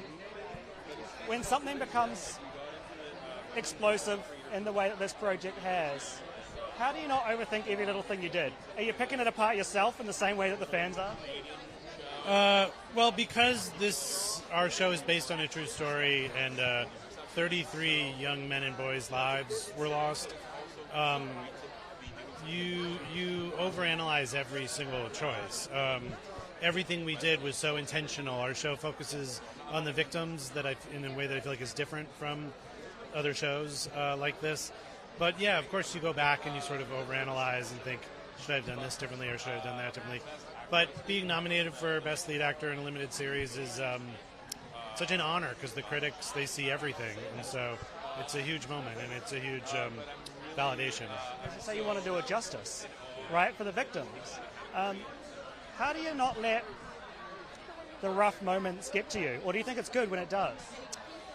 I think, of course, working with subject material like this, subject matter like this, the darkness is always going to be present and seep in. But my whole family moved with me to Toronto where we shot the show, and our daughter was like one and a half at the time, and so every time I came home from work, I had to just drop it all and just be a dad and be a husband, and yeah, so it really helped to be surrounded by love at home when I was done shooting. So interesting, and then you step back into it, and it's just like, holy, like, you know, wow. Yeah, I mean, in my opinion, John Gacy, who I played, was so detached from the reality of what he was doing. I mean, you and I can't even understand that, but I think he was so compartmentalized and so not in touch with the crimes that he had committed.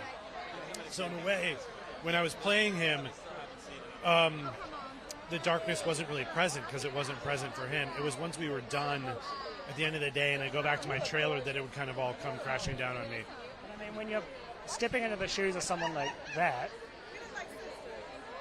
I mean, like, is your mind just like, how am I going to do this? Like, how can I think evil in the way that this vile being did? You know, we had this larger mission statement always in our minds of trying to shed light on these victims' lives in a way that had never been done. This story has been covered ad nauseum relentlessly since he was arrested in 1978. And in a weird way, he's become kind of part of pop culture, the killer clown, and people know his name, but nobody really knows the names of his victims. And so I think we were always just focused on that larger goal to try to bring some attention to these boys who lost their lives way, way, way too soon. Incredibly portrayed. Take in the accolades. You obviously worked very hard for it. And go give your kids a hug. Thank you so much. All the best. Really appreciate it. Nice to meet you, brother. That's a great Be safe. interview. I appreciate that. Yeah.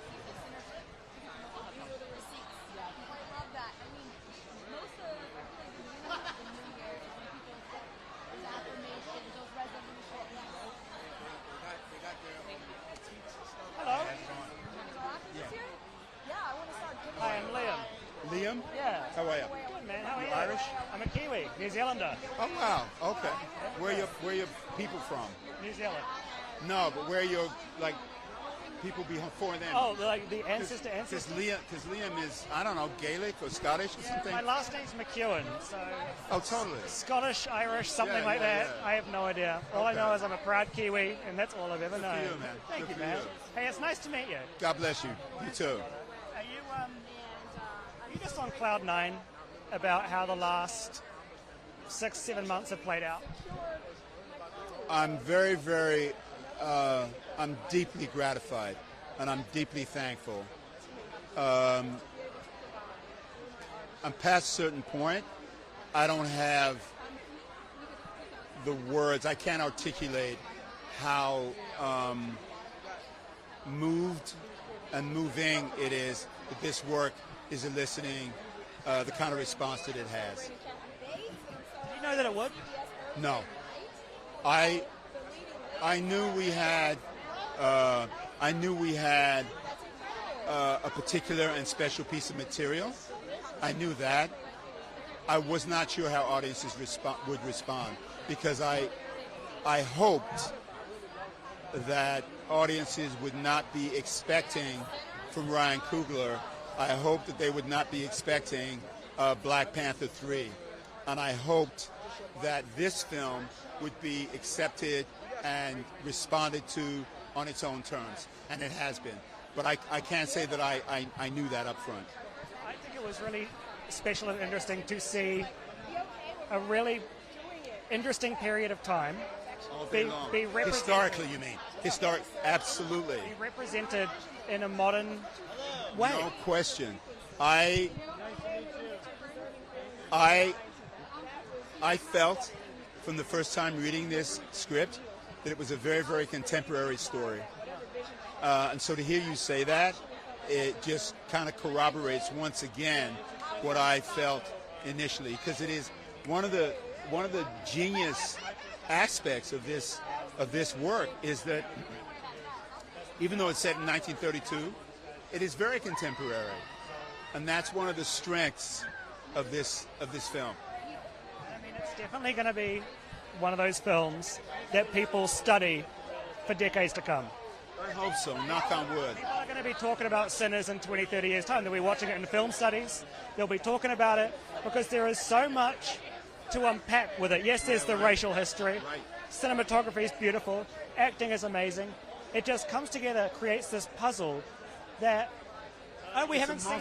It's a multi-level puzzle, right? It's a multi-level, a nuanced puzzle. And I want to say each component is kind of prodigious. As to your point, it bears unpacking and looking at it and re-examining it and reassessing it. It has that kind of heft. Well, I hope everyone involved keeps telling stories that matter. All day long, man. Thank you. For your time. All God the best. bless. Bless you, man. You too, Enjoy man. award season. God bless you. Cheers, man.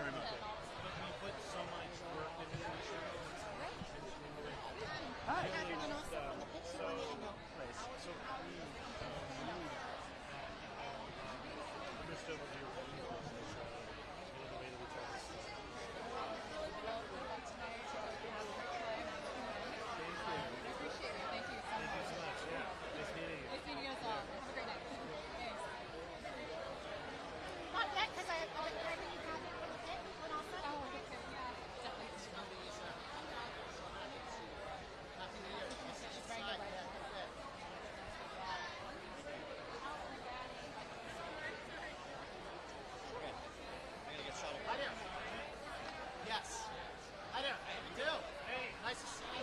If you are watching on YouTube, thank you for sticking around. A couple more hours to go. We've had some good looks so far, some interesting conversations.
Hello.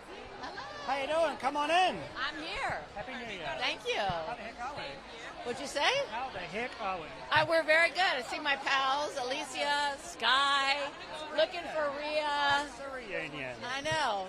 Now, I've spoken to a few of your pit colleagues over the last hour or so, and I think everyone's in agreement it's going to be a pretty exciting award season. It's just exciting to be a part of it. I mean, what a dream. It's really been a dream. Season 2, which everybody is so buzzing about. Was that always the plan to keep it going? Like, what was the vibe? Was it like, let's do this one incredible season, or? Above my pay grade. I just was so glad I didn't get fired last year after I said I was leaving. John Wells called me over the summer, and I'm like, oh, please don't fire me. I just bought a house. You just bought a house, and I'm sure it's gorgeous, with a big TV to watch the show back. You know, I was speaking to LSA, to your colleagues, and it's like, there have been so many medical shows. This one is different. This one feels different. Just from watching it, it's not the same. You can't really put it in. It's in a category of its own. When you signed on to it, were you like, oh, a medical drama, let's go? Or like, did you know just kind of how intense at times it would get? I'm a huge fan of John Wells. You know, when I was coming up, when I was a young actress, he was one of the few people that were putting real women on television, women that looked like real women and that had complex emotions. it was a lot of like anorexic sex pots with glasses to make them look smart, except for on a John Wells show. So that was before streaming, where women started to get more complicated. So I was super excited about working with him. But I asked him when we were doing our boot camp before we started season 1, I said, what is it that you're looking for? Is it like a documentary? And he said, no, in a documentary you identify the subject. He said, I want it to feel like you're inside it. And once I got that, it's like, I think we all clicked, like it just has to be like raw, like there's nothing in front of you. You just have to bring your naked self to it. So interesting how one comment like that can completely shift the perspective on. Yeah, you're not going for any jokes. You're not really going for anything except for just playing every moment and really trying to live through it as much as you can. Dust off your award shelf. Get it ready. All right. I'll see you around for season 2. Thank you. All the best. Have fun tonight.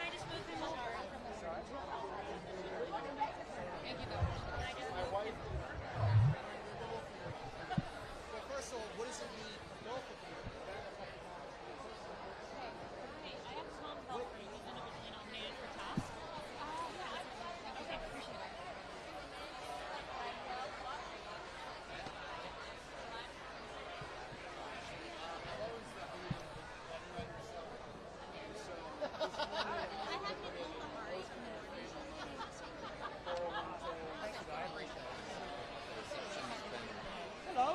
This is Amy Madigan. Hi. I just like his glasses off now. I can't see. Yeah. Hello. Hi, who are you? I'm Liam with the Associated Press. Hi, I'm Amy. Nice to meet you, Amy. Nice to meet you. Welcome to the Critics' Choice Awards. You're looking cool. I love it. Thank you. Everybody's got black on. I decided to go a little different. Thank goodness, some color. This gloomy day in Hollywood. No, it's a good day. It's a great day. It's a great day. Now look, this has resonated in so many different ways. But I'm curious, when you knew that what you had worked on was going to influence people and make them think, and you know what I mean? Like, when did you know that it was resonating?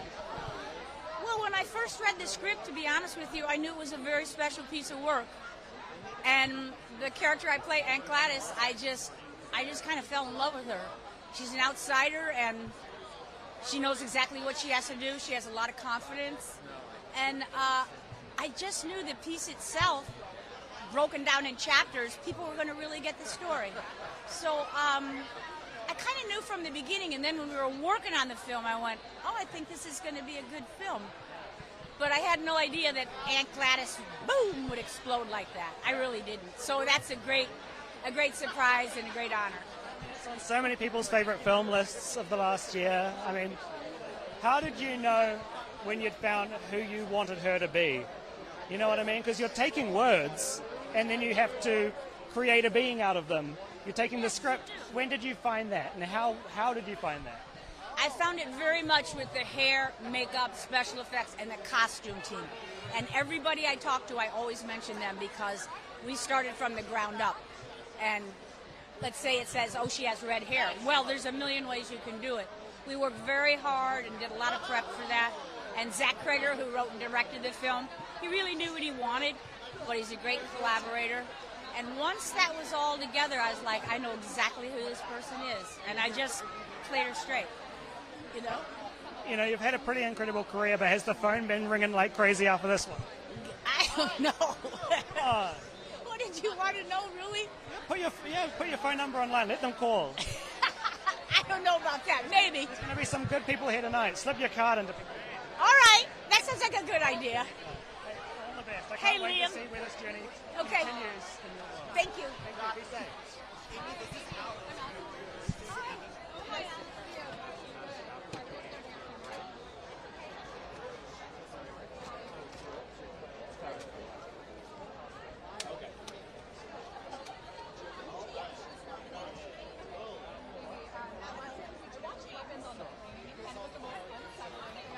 On a plane.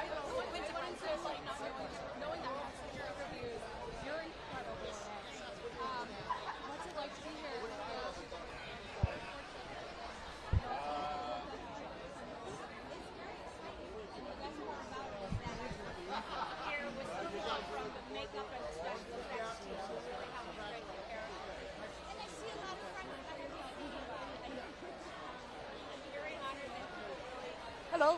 Hi, how you doing? Good, man. How are you? Good, good. Oh, how could I not be good? Look at this place.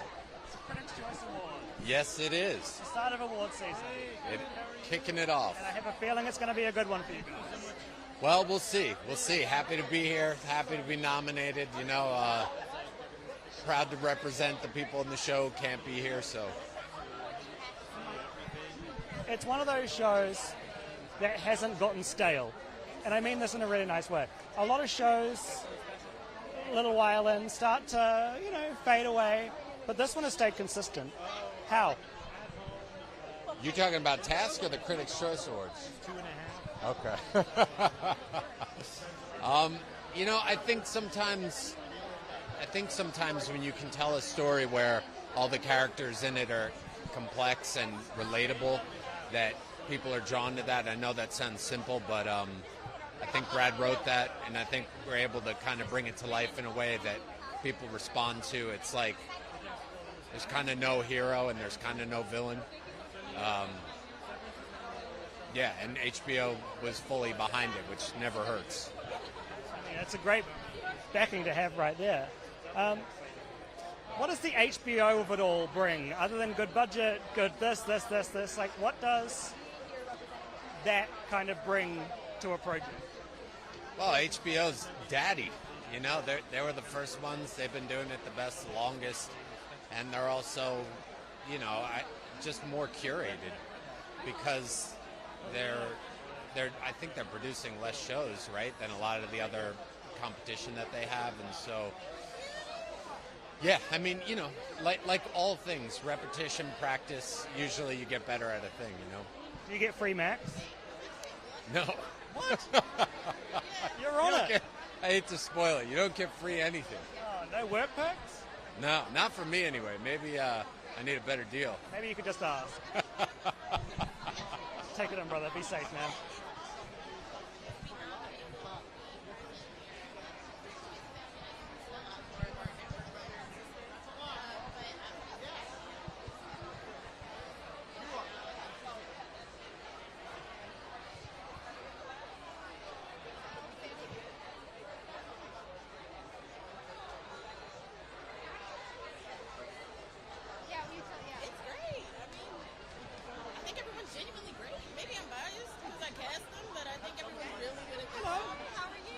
Liam, how you doing? Come on in. Good, thank you. Well, welcome to award season.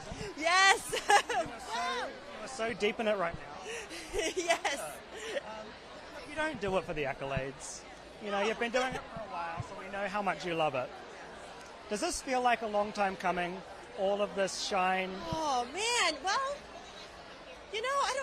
I think, like you said, I've been doing this for a while, I guess technically since I was 2. So my sister and I have, we've done this career all of our lives, and I think I feel so lucky that I found like my passion and what I love from a really young age and got to cultivate that. And so of course, and you learn, it really is about the experiences and the people that you meet and those bonds and those relationships.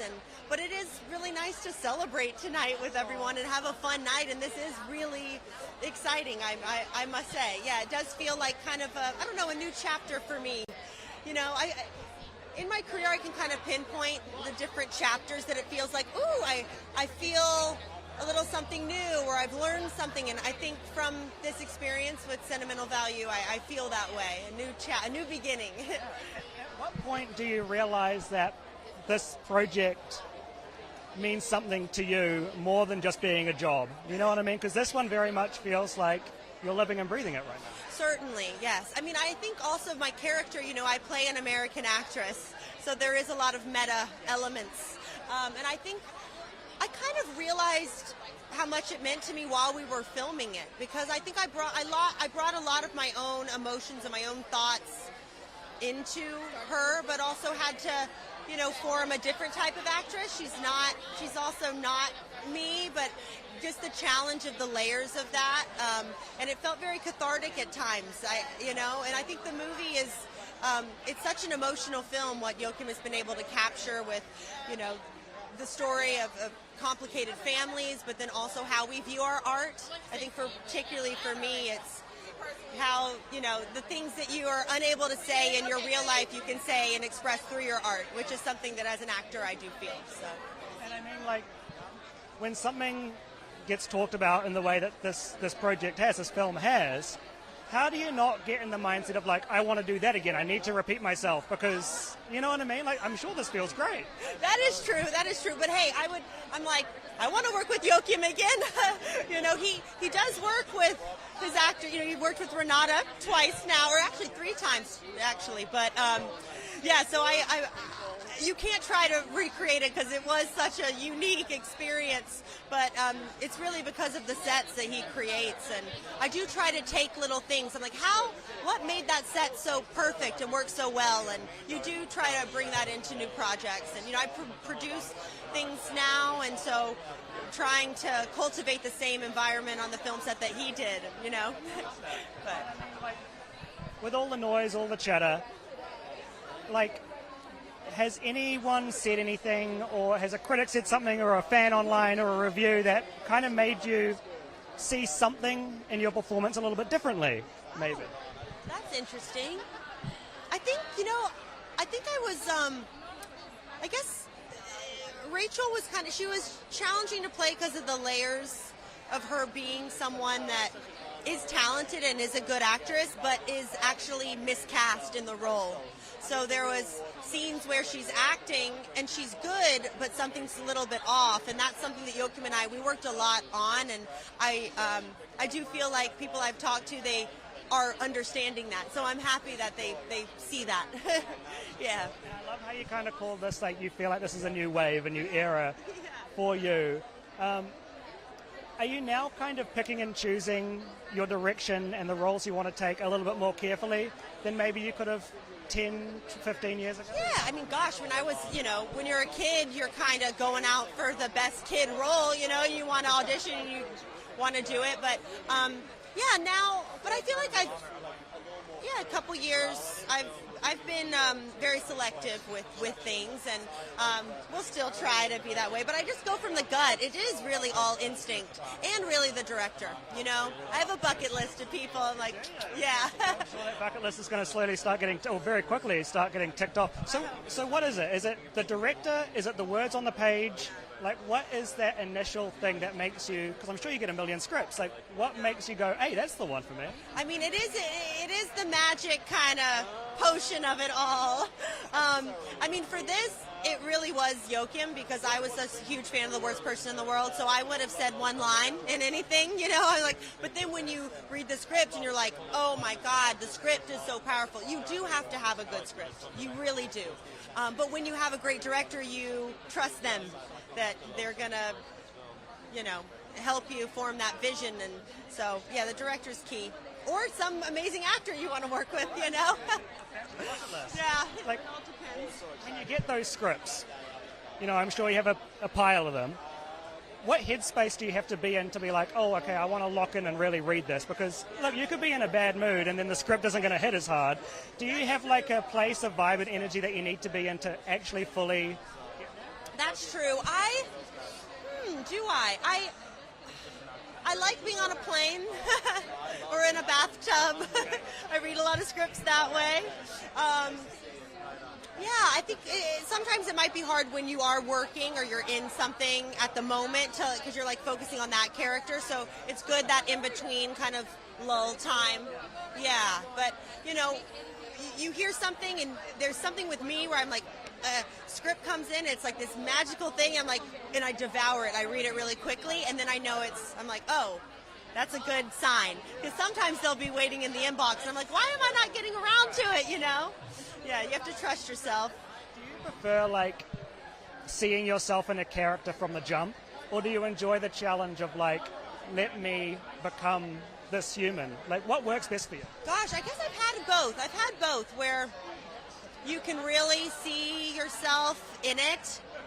And then there's sometimes, you know, I've played like real people before, and then you're like, gosh, I'm going to have to really transform or push myself. I like both. Give me all of it. I like both. Yeah. Thank you. Thank you. Lovely to see you. Thank you Be so safe and much. have fun tonight, okay? Thank you. That was Elle Fanning. Hey YouTube, if you're sticking around, thank you. Told you, some big heavy hitters are going to be joining us on the carpet. And there's no shortage of big names here today.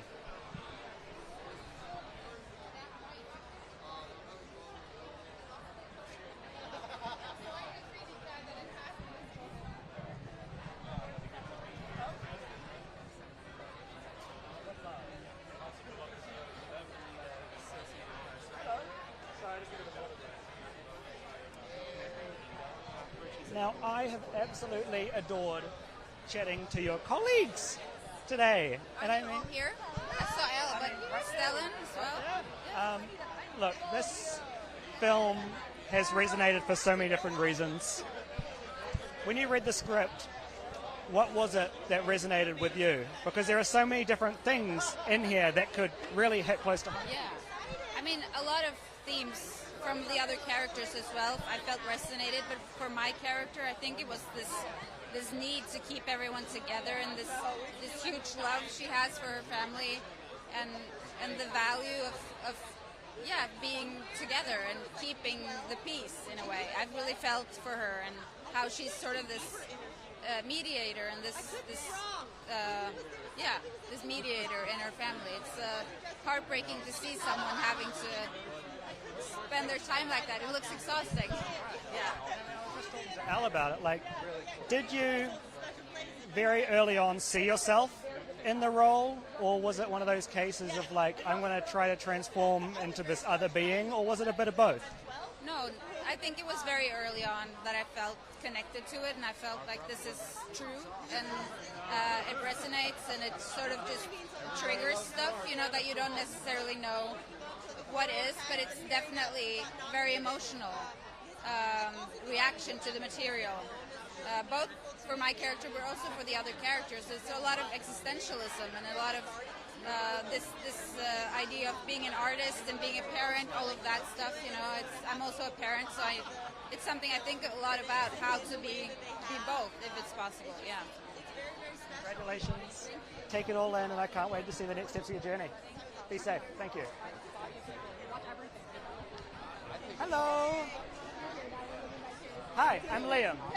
How you doing? Come on in. Oh, look at these mirrors, like a disco ball. I'm sorry? You're a disco ball. Oh, is that what you think this is? I likened it more to the glass shards that when Catwoman fell through the window. That works too. Back up. Very much works too. Well, welcome to the Critics' Choice Awards. It's a celebration of the art form. That's what award season is. It's a celebration of the things that connect, the things that resonate with people. How do you know when something that you've done has crossed that threshold and is resonating with people around the world? Oh, I get letters, and I don't know if everyone does, but I get letters and DMs, and people run up to me on the street, and my mom tells me that people have told her to tell me, and other various family members. It's very, very personal. I get it immediately, yeah. How do you not let those kind words just become a passing comment and actually sit with you and mean something when there are hundreds of people in those DMs telling you how great you are? Well, to say the same thing, the fact that I get letters, they're not just like, you're great. They're very, sometimes detailed stories about how, my character and how the show has helped people through bad times, how it's become something that people watch with their whole family, particularly parents who are like, this is something I can watch with my kids, and they actually sit with me and watch it and don't mind hanging out with me. I had a woman recently said she's in a shelter, and it's helped her have some laughs while she's going through a tough time in life. We and I really get touching, heartfelt letters about this show. Yeah. You said about it bringing families together, because I think we all have those memories of sitting down on the couch with our families, watching a show, watching a movie, whatever it may be. Those shows don't really exist anymore. I think we're the last of hopefully not dying breed, a revival breed of those kind of shows. So yeah. That's a good point, actually. When shows are dying left, right, and centre, how has this one stuck around and how has it not gotten stale? Oh, I mean, that's a testament to Quinta, the creator, and our writers, keeping it fresh. I think Quinta had a vision from the beginning of how the characters would go and what our arcs would be, and I think that was a thought in her head even before the show started about how we would continue on if we were lucky enough to go this long. You cannot escape this show. I mean, I live in Los Angeles, and on every street corner, I'm definitely not trying to escape the show, but everywhere you go, it's on a billboard, it's on a bus stop poster. Somebody spending some money, so I love that. Yes, they are marketing you very well, and it's obviously working. But when something gets so big, is it hard to, like, you know, you hear the name, it's like, oh, I'm in that show. Do you know what I mean? Do you still get that little buzz of, like, that's my product, or can you kind of be like, oh? I have a little disassociation. I kind of, and this is, you know, I think mentally good for your mentals to leave work at work. So when I'm not on this show, I'm not thinking about the show. So yeah. All the seasons that hopefully come. Congratulations. Take it in. Happy New Year. Be safe.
Yeah, please.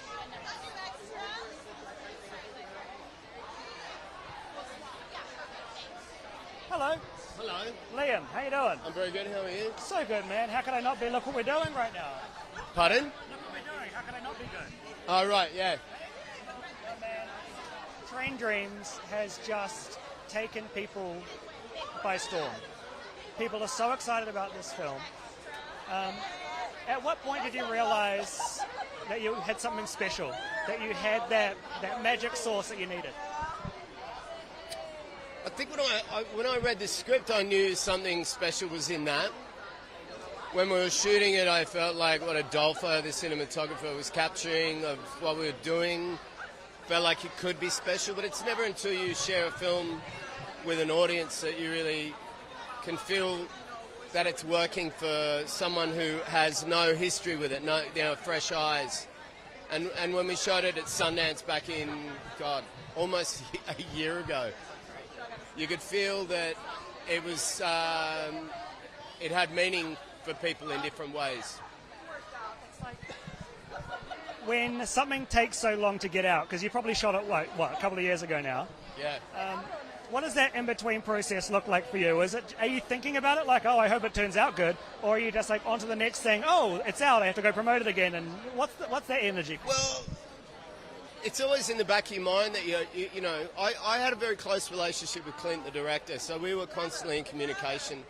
Quite often you finish shooting a film and then maybe you go work on other things, or like me, get sort of pulled into the beautiful mire of, you know, family life. And then every now and then it pops into your brain, or you go and do ADR or something and you check in with it. But generally it's like a year later you get together with everyone and then you watch it. And you go like that. And Train Dreams was one of the films that I had high expectations for, that Clint Bentley, the director, had really exceeded my expectations. That I thought what he'd made had a real depth and meaning and was profound in ways that I had hoped for, and then he'd lifted it beyond that. What do you think the key was that unlocked that for this film? What do you think that I don't know, that thing that worked, because I don't know, hundreds of films come out every year, but not many kind of work in this way. Well, I'll tell you what I think. One of the things with Train Dreams is that it manages to tell a whole life in an hour and 45 minutes. And it amounts to, for a lot of people, a feeling that's very personal for them. And Clint's confidence and trust in himself to not tell you what to feel, but to allow, I think he had the awareness and the confidence just to know that that would absorb collections of moments and memories of a person's life would accumulate and reflect something of everyone's own experience. So I think his trust and confidence. We have a relationship in the way that you do, director-actor partnership. How do you separate that friendship when you have to get into business mode? Like, do you sometimes, like, how do you know when a note he has is the right for the character when you know what I mean? Like, how do you navigate that? Well, I believe that an actor needs to put themselves in the hands of the director. I think Hollywood sometimes confuses power dynamics, and not to talk about a hierarchy or who's more important than anybody else, but as an actor, I want to know that I'm in the hands of somebody I trust as a director, and that they can deputise me, or I'm their lieutenant, whatever analogy you want to use, that they're the captain or the general. And it should never be the other way round. And if you do that, and if you're lucky enough to be involved with the right person, then you could submit to them, give them what they need from you, and they'll look after you. It's very vulnerable what you do, right? Like, you want to trust that person before you open up. Yeah, particularly with Train Dreams, so dealing with a lot of stuff that I don't care to think about. It means a lot to me, and but I really, really, really trusted him and knew I could and still can, and hope that we do another project together and continue that relationship. Well, it worked well. Hopefully another. All the best, mate. Enjoy tonight. Thank you.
Hello.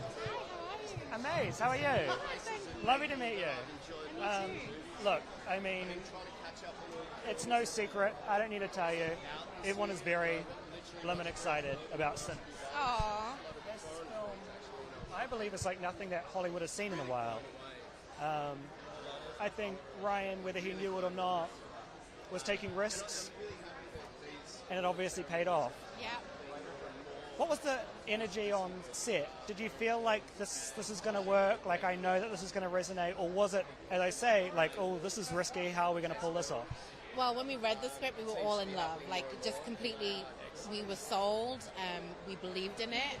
We were passionate about it. The whole first week it felt like really powerful. Hearing Miles's voice, hearing the Irish music, we were like, oh, this is amazing. And then, you know, while we were filming, we were just like in this like utopia. Like everything felt so right. The energy on set was always perfect. Like we got on so well, even though it was Louisiana, which is a magical place in itself. But like the bugs and the alligators and we still nothing ever like got under our skin. Like I don't think we ever really complained or moaned. We loved each other and we loved being there. And then we would turn to each other and be like, do you think they're gonna feel how we feel about it? Because I feel like this about it. And it was just so amazing to have the public feel how we felt about it. Because that's not guaranteed. Like, we poured everything in and the public received it. Yeah, we really did. We really, really did. I would have loved to have spoken to you some more, but so nice to meet you. I'm sure everybody here wants to chat with you. Take it all in. Thank you so much. Okay, be safe.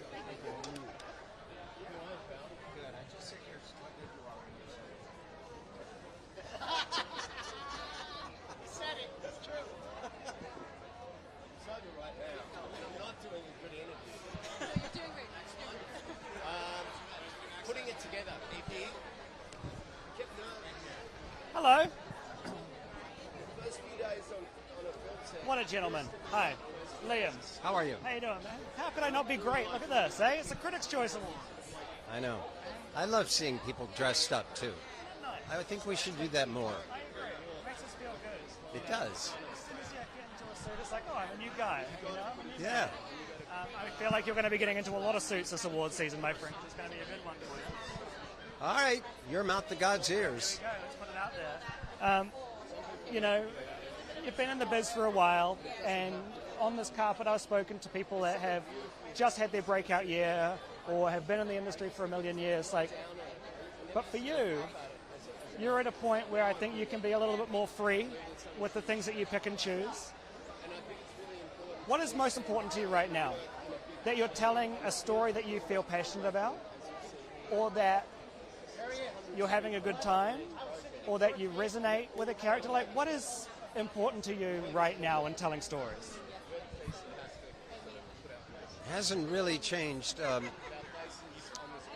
Story first, script first. I'd rather have a smaller role in a good movie than the lead in something that doesn't work. I think these are troubled times, and I think I would probably gravitate towards comedies, things that make us feel good about ourselves, things that are truthful. But I'm loving acting. Just love it these days. You're right. There's some people here who are breaking out this year, and I'm so excited for them. I'm so glad I'm not doing it.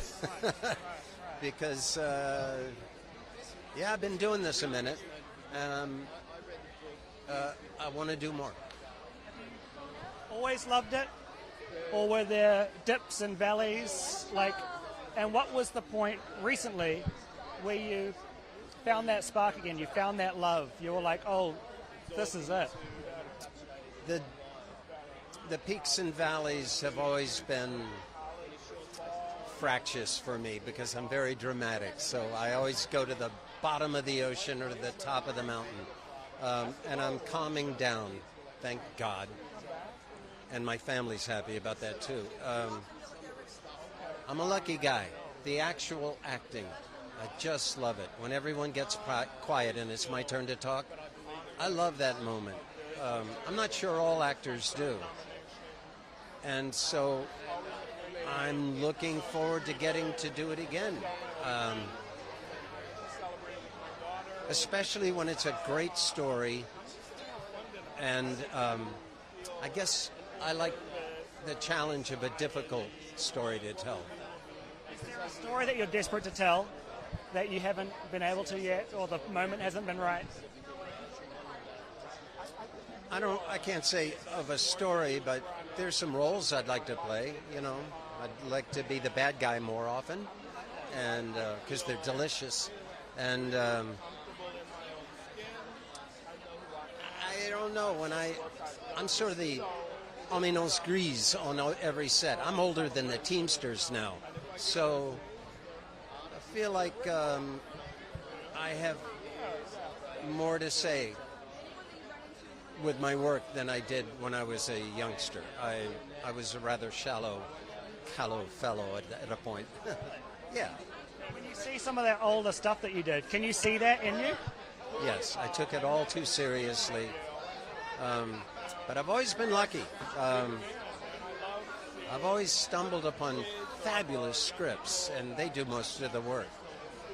But I want to keep doing it. I'm not tired. No. I can't wait to see you at the next carpet. Thank you, brother. My friend, congratulations. All Thank the you best. so much. Nice to meet you, man.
Hello.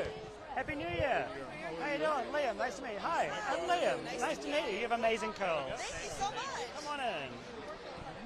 Oh, now my friend nominated. Hey, you've been in the comedy game for a while. You know a thing or two about what works? Ooh, I don't. I mean, the older I get, the less I know. I know what I like. I know what I watch. And you throw it against the wall, and then the world decides whether they like it as well. Yeah, I mean, nobody has a formula. If they did, then every movie would be a hit.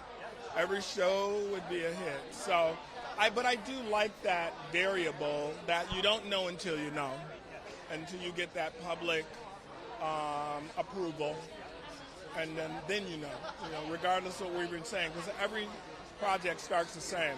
It's going to be great. You're great. I'm great. We're in this thing. It's great together. And then, boom.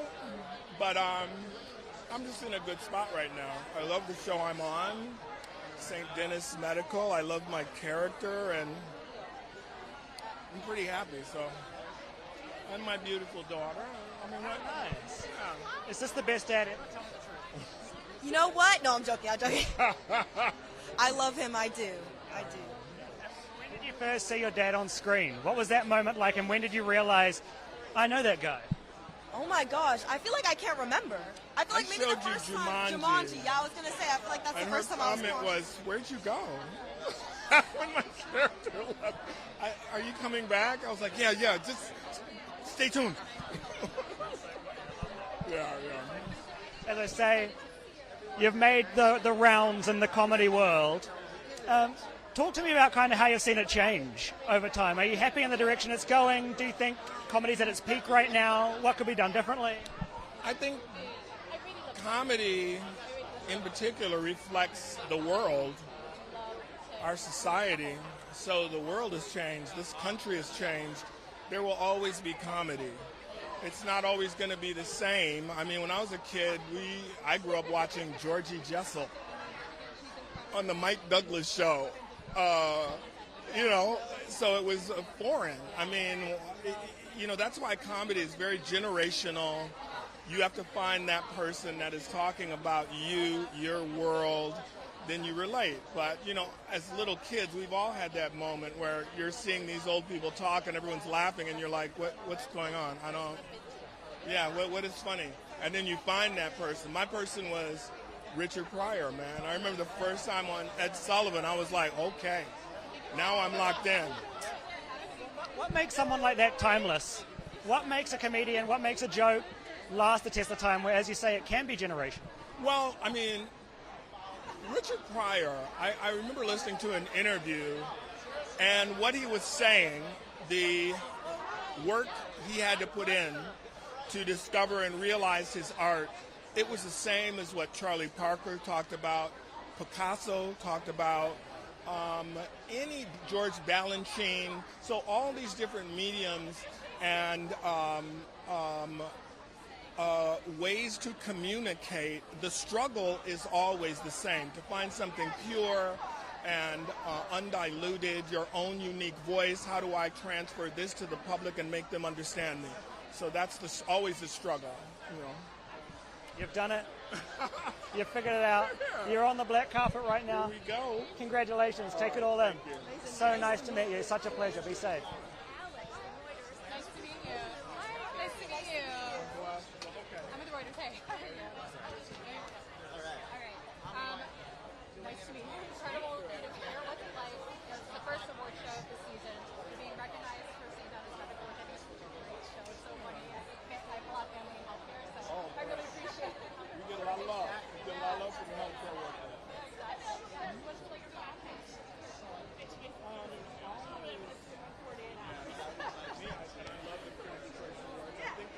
But what makes it Because the critics watch everything. They watch everything. They analyze. They know TV. They know who came in. We'll let the pass on. Thank you. My work is work in the nomination. Richard and Skip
charge.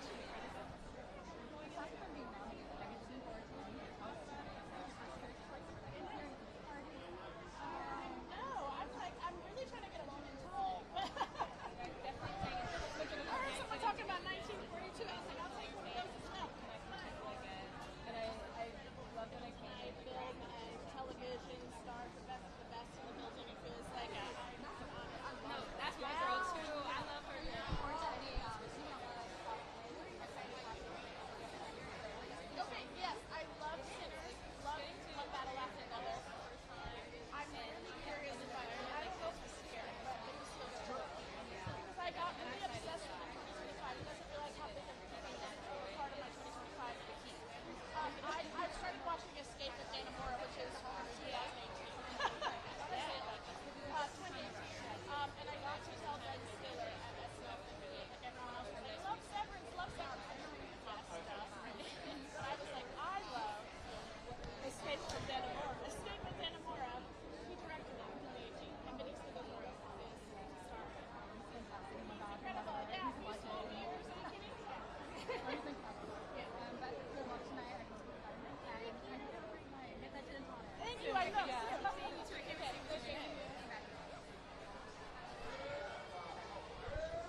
I had to have the curls out today. Really, you said little. I had to get it out for the Critics' Choice Awards.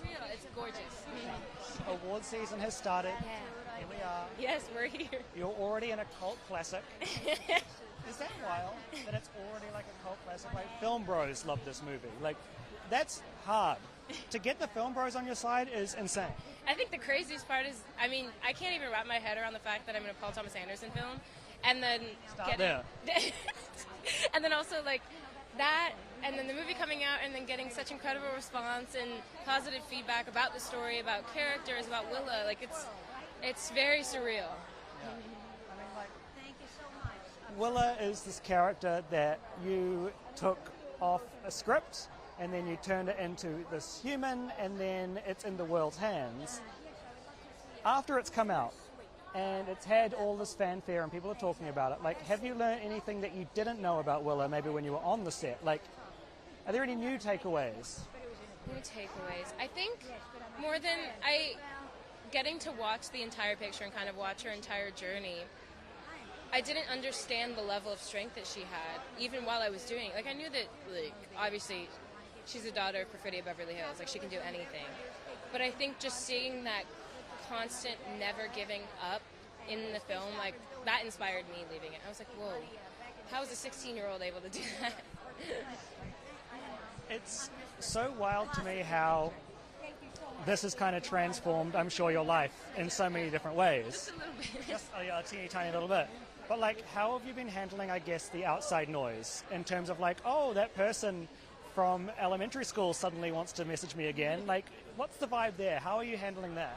I have a very strong family and friend support system at home that, if anything, keep a strong sense of normalcy, which I am so grateful for.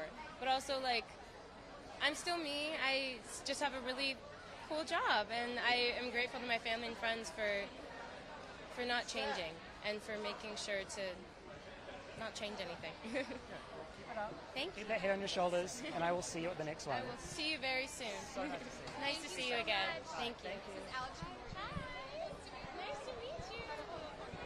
Oh, you're gorgeous.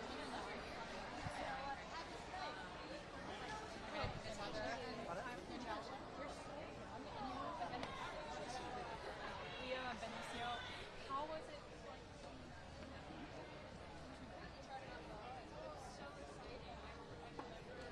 Right.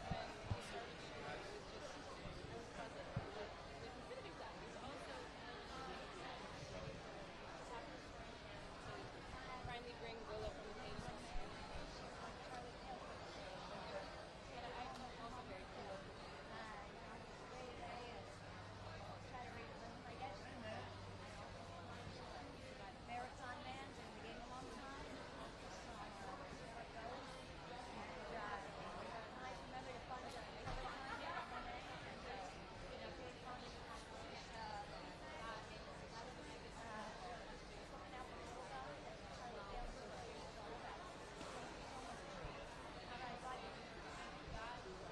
Being in conversation. Hello. Hi. Liam, how you doing? Hi, what's your name? Liam. Liam, I'm Natasha. Nice to meet you, Natasha. You too. I love the sparkles. Thank you so much, Celine. Oh, yes, is it sorry. really? Yes, I did. Oh, Make the wow. place French. Okay. Bonjour, babies. Bonjour. Yes. Well, welcome to the Critics' Choice Awards. Thank you. I mean, like, what a whirlwind the last few years are in. We obviously can't wait to see whatever direction Johnson takes your show next. Where do you want to see it go? Well, I think what's so beautiful about what Ryan Johnson and I got to do together is a show that's about truth and honesty and looking out for the little guy for no particular reason. I guess our society is judged by, how we take care of our most vulnerable.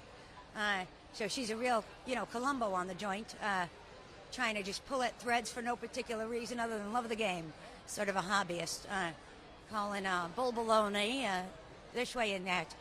So, let's remember to fund the Trevor Project and 1A. That's Jane Fonda's free speech, PPACT, all that. A little bit FUDI and whatever else you're supposed to say, you know what I mean? Let's go easy on each other and take care of each other, and community matters and that kind of a thing. So I think that stuff is important, and I hope we mean it. So I'm really grateful to be here, and I love a show. Happy New Year. Happy New Year. Au revoir. Okay, thank you. You too. Okay.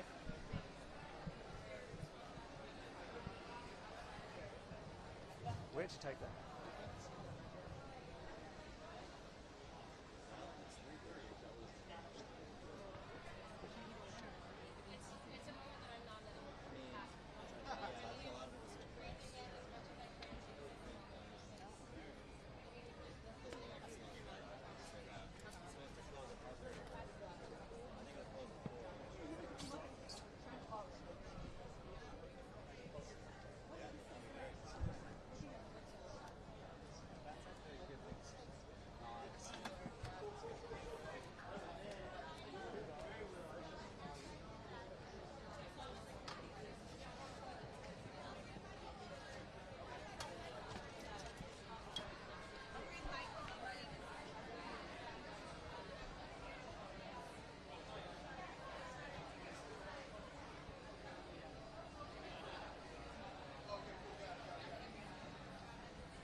Your heart into something and not connect.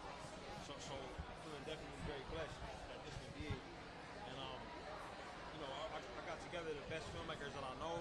Some of them really know me really well. We got decades long relationship.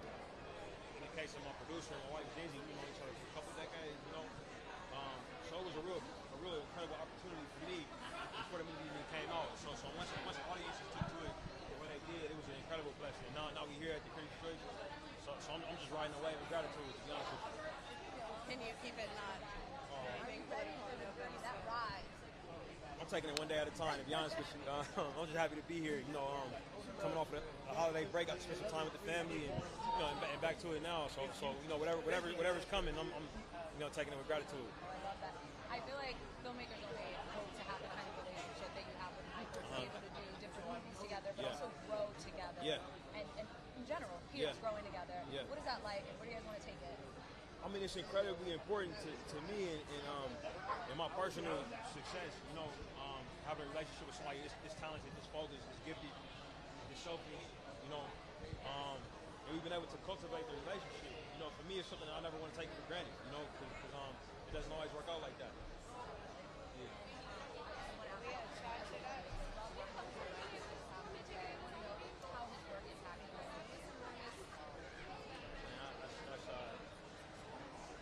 Condolences to his family. It's working incredibly, man. I remember being young. All right, up next, my YouTube friends, we will be speaking with Ryan Coogler, of course, director, mastermind behind Sinners. It's the most nominated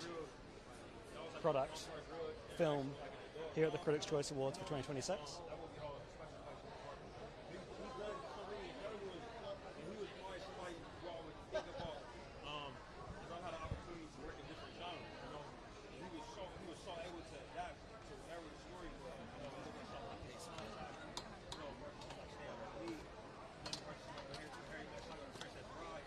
He was able to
man.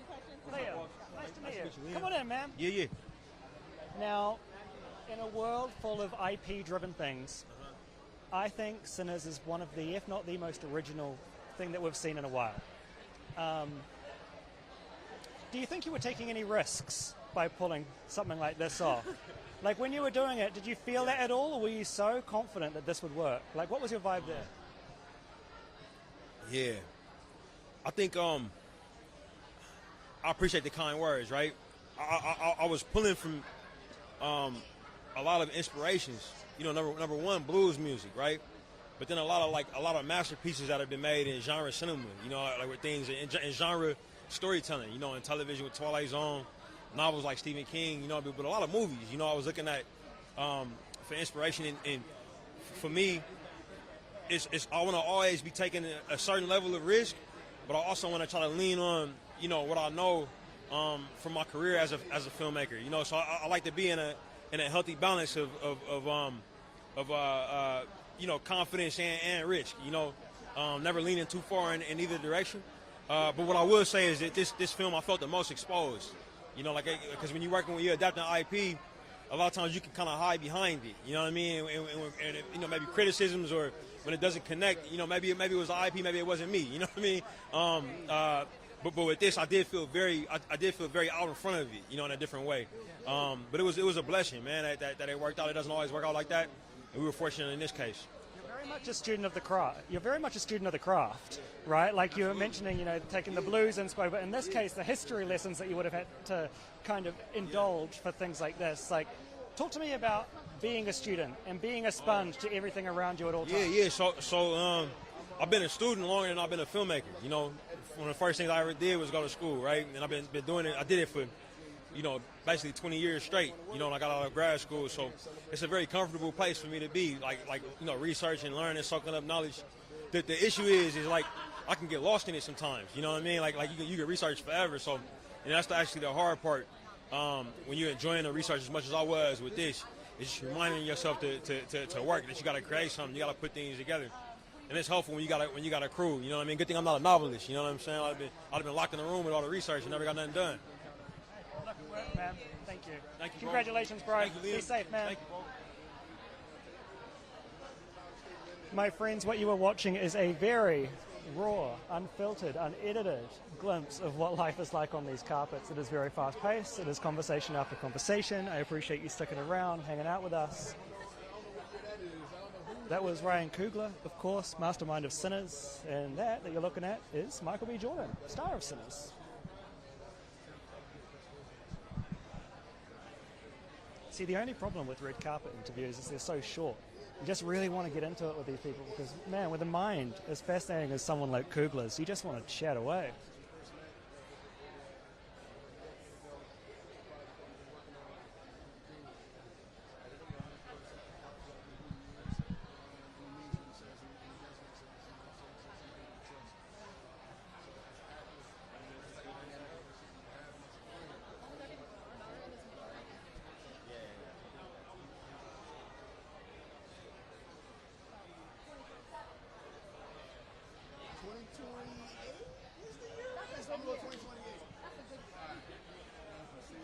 Thank you guys. I gotta bring him in. I'm so sorry. Right, no Michael B. Jordan today.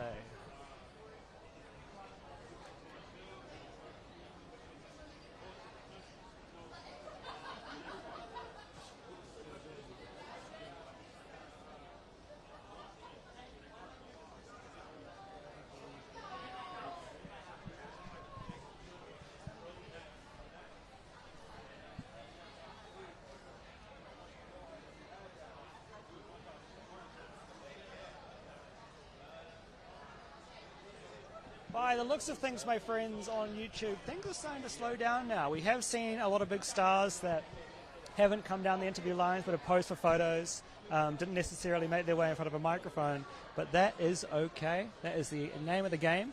You never know who's going to stop by on these things, and when they do, my goal is to hopefully give you at home something new, maybe a new takeaway about a film, a TV show, a song, whatever it may be that you enjoy.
YouTube friends, I hope it feels like you have hung out with us today.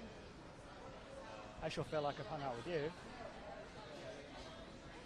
This is a red carpet. As I say, the Critics' Choice Awards are interesting because it is really, one of the earliest. I mean, yesterday was officially the kickoff of award season with the Palm Springs Film Festival. This is the beginning, right? So we have an idea of the films and the TV shows and in the Grammys case the music that we're going to be talking about and celebrating over the coming months. And historically, Critics' Choice usually does a pretty good job of predicting, I guess, the direction that things will go on Oscars Day. Of course, the Oscars coming mid-March. It's the last hurrah, the big finale of award season. So people will definitely be keeping an eye on what happens here tonight at the Critics' Choice Awards on the big stage, who the awards go out to. And it will definitely play a big part in the stars and their campaigning moving forward the next few months.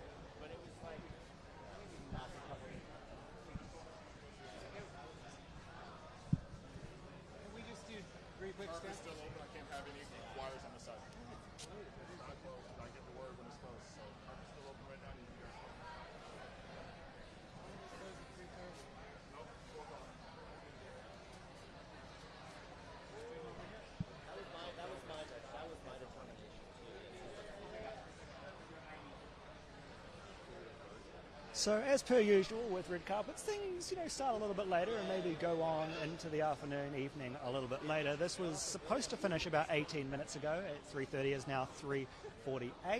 But the fact that the carpet isn't closed means that there are probably still a few big A-list stars that have yet to hit the carpet. Whether or not they'll stop in front of our microphone is a different story. All we can do is manifest.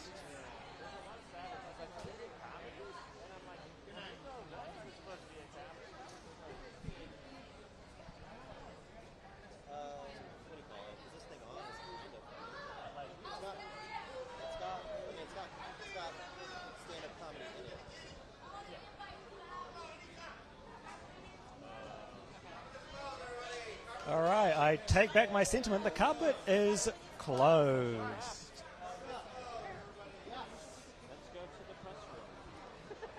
So to everybody on YouTube who stuck around, whether you were here for 5 minutes or whether you were here for the whole, however long we've been on, 2-3 hours, we appreciate your time. We appreciate your energy. As I say, I hope it feels like you were here.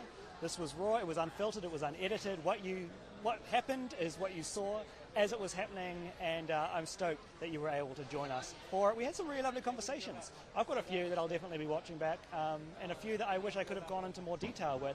But these things, it's just like sometimes you get one question, sometimes with Elle Fanning you get 10 minutes. So you never know.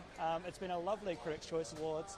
Stay tuned to the AP on YouTube all throughout awards season for more of this and many, many more. We're going to be doing live streams across numerous of the award ceremonies coming up. Until then, Happy New Year, my friends. Hope everything you dream for comes true. Peace.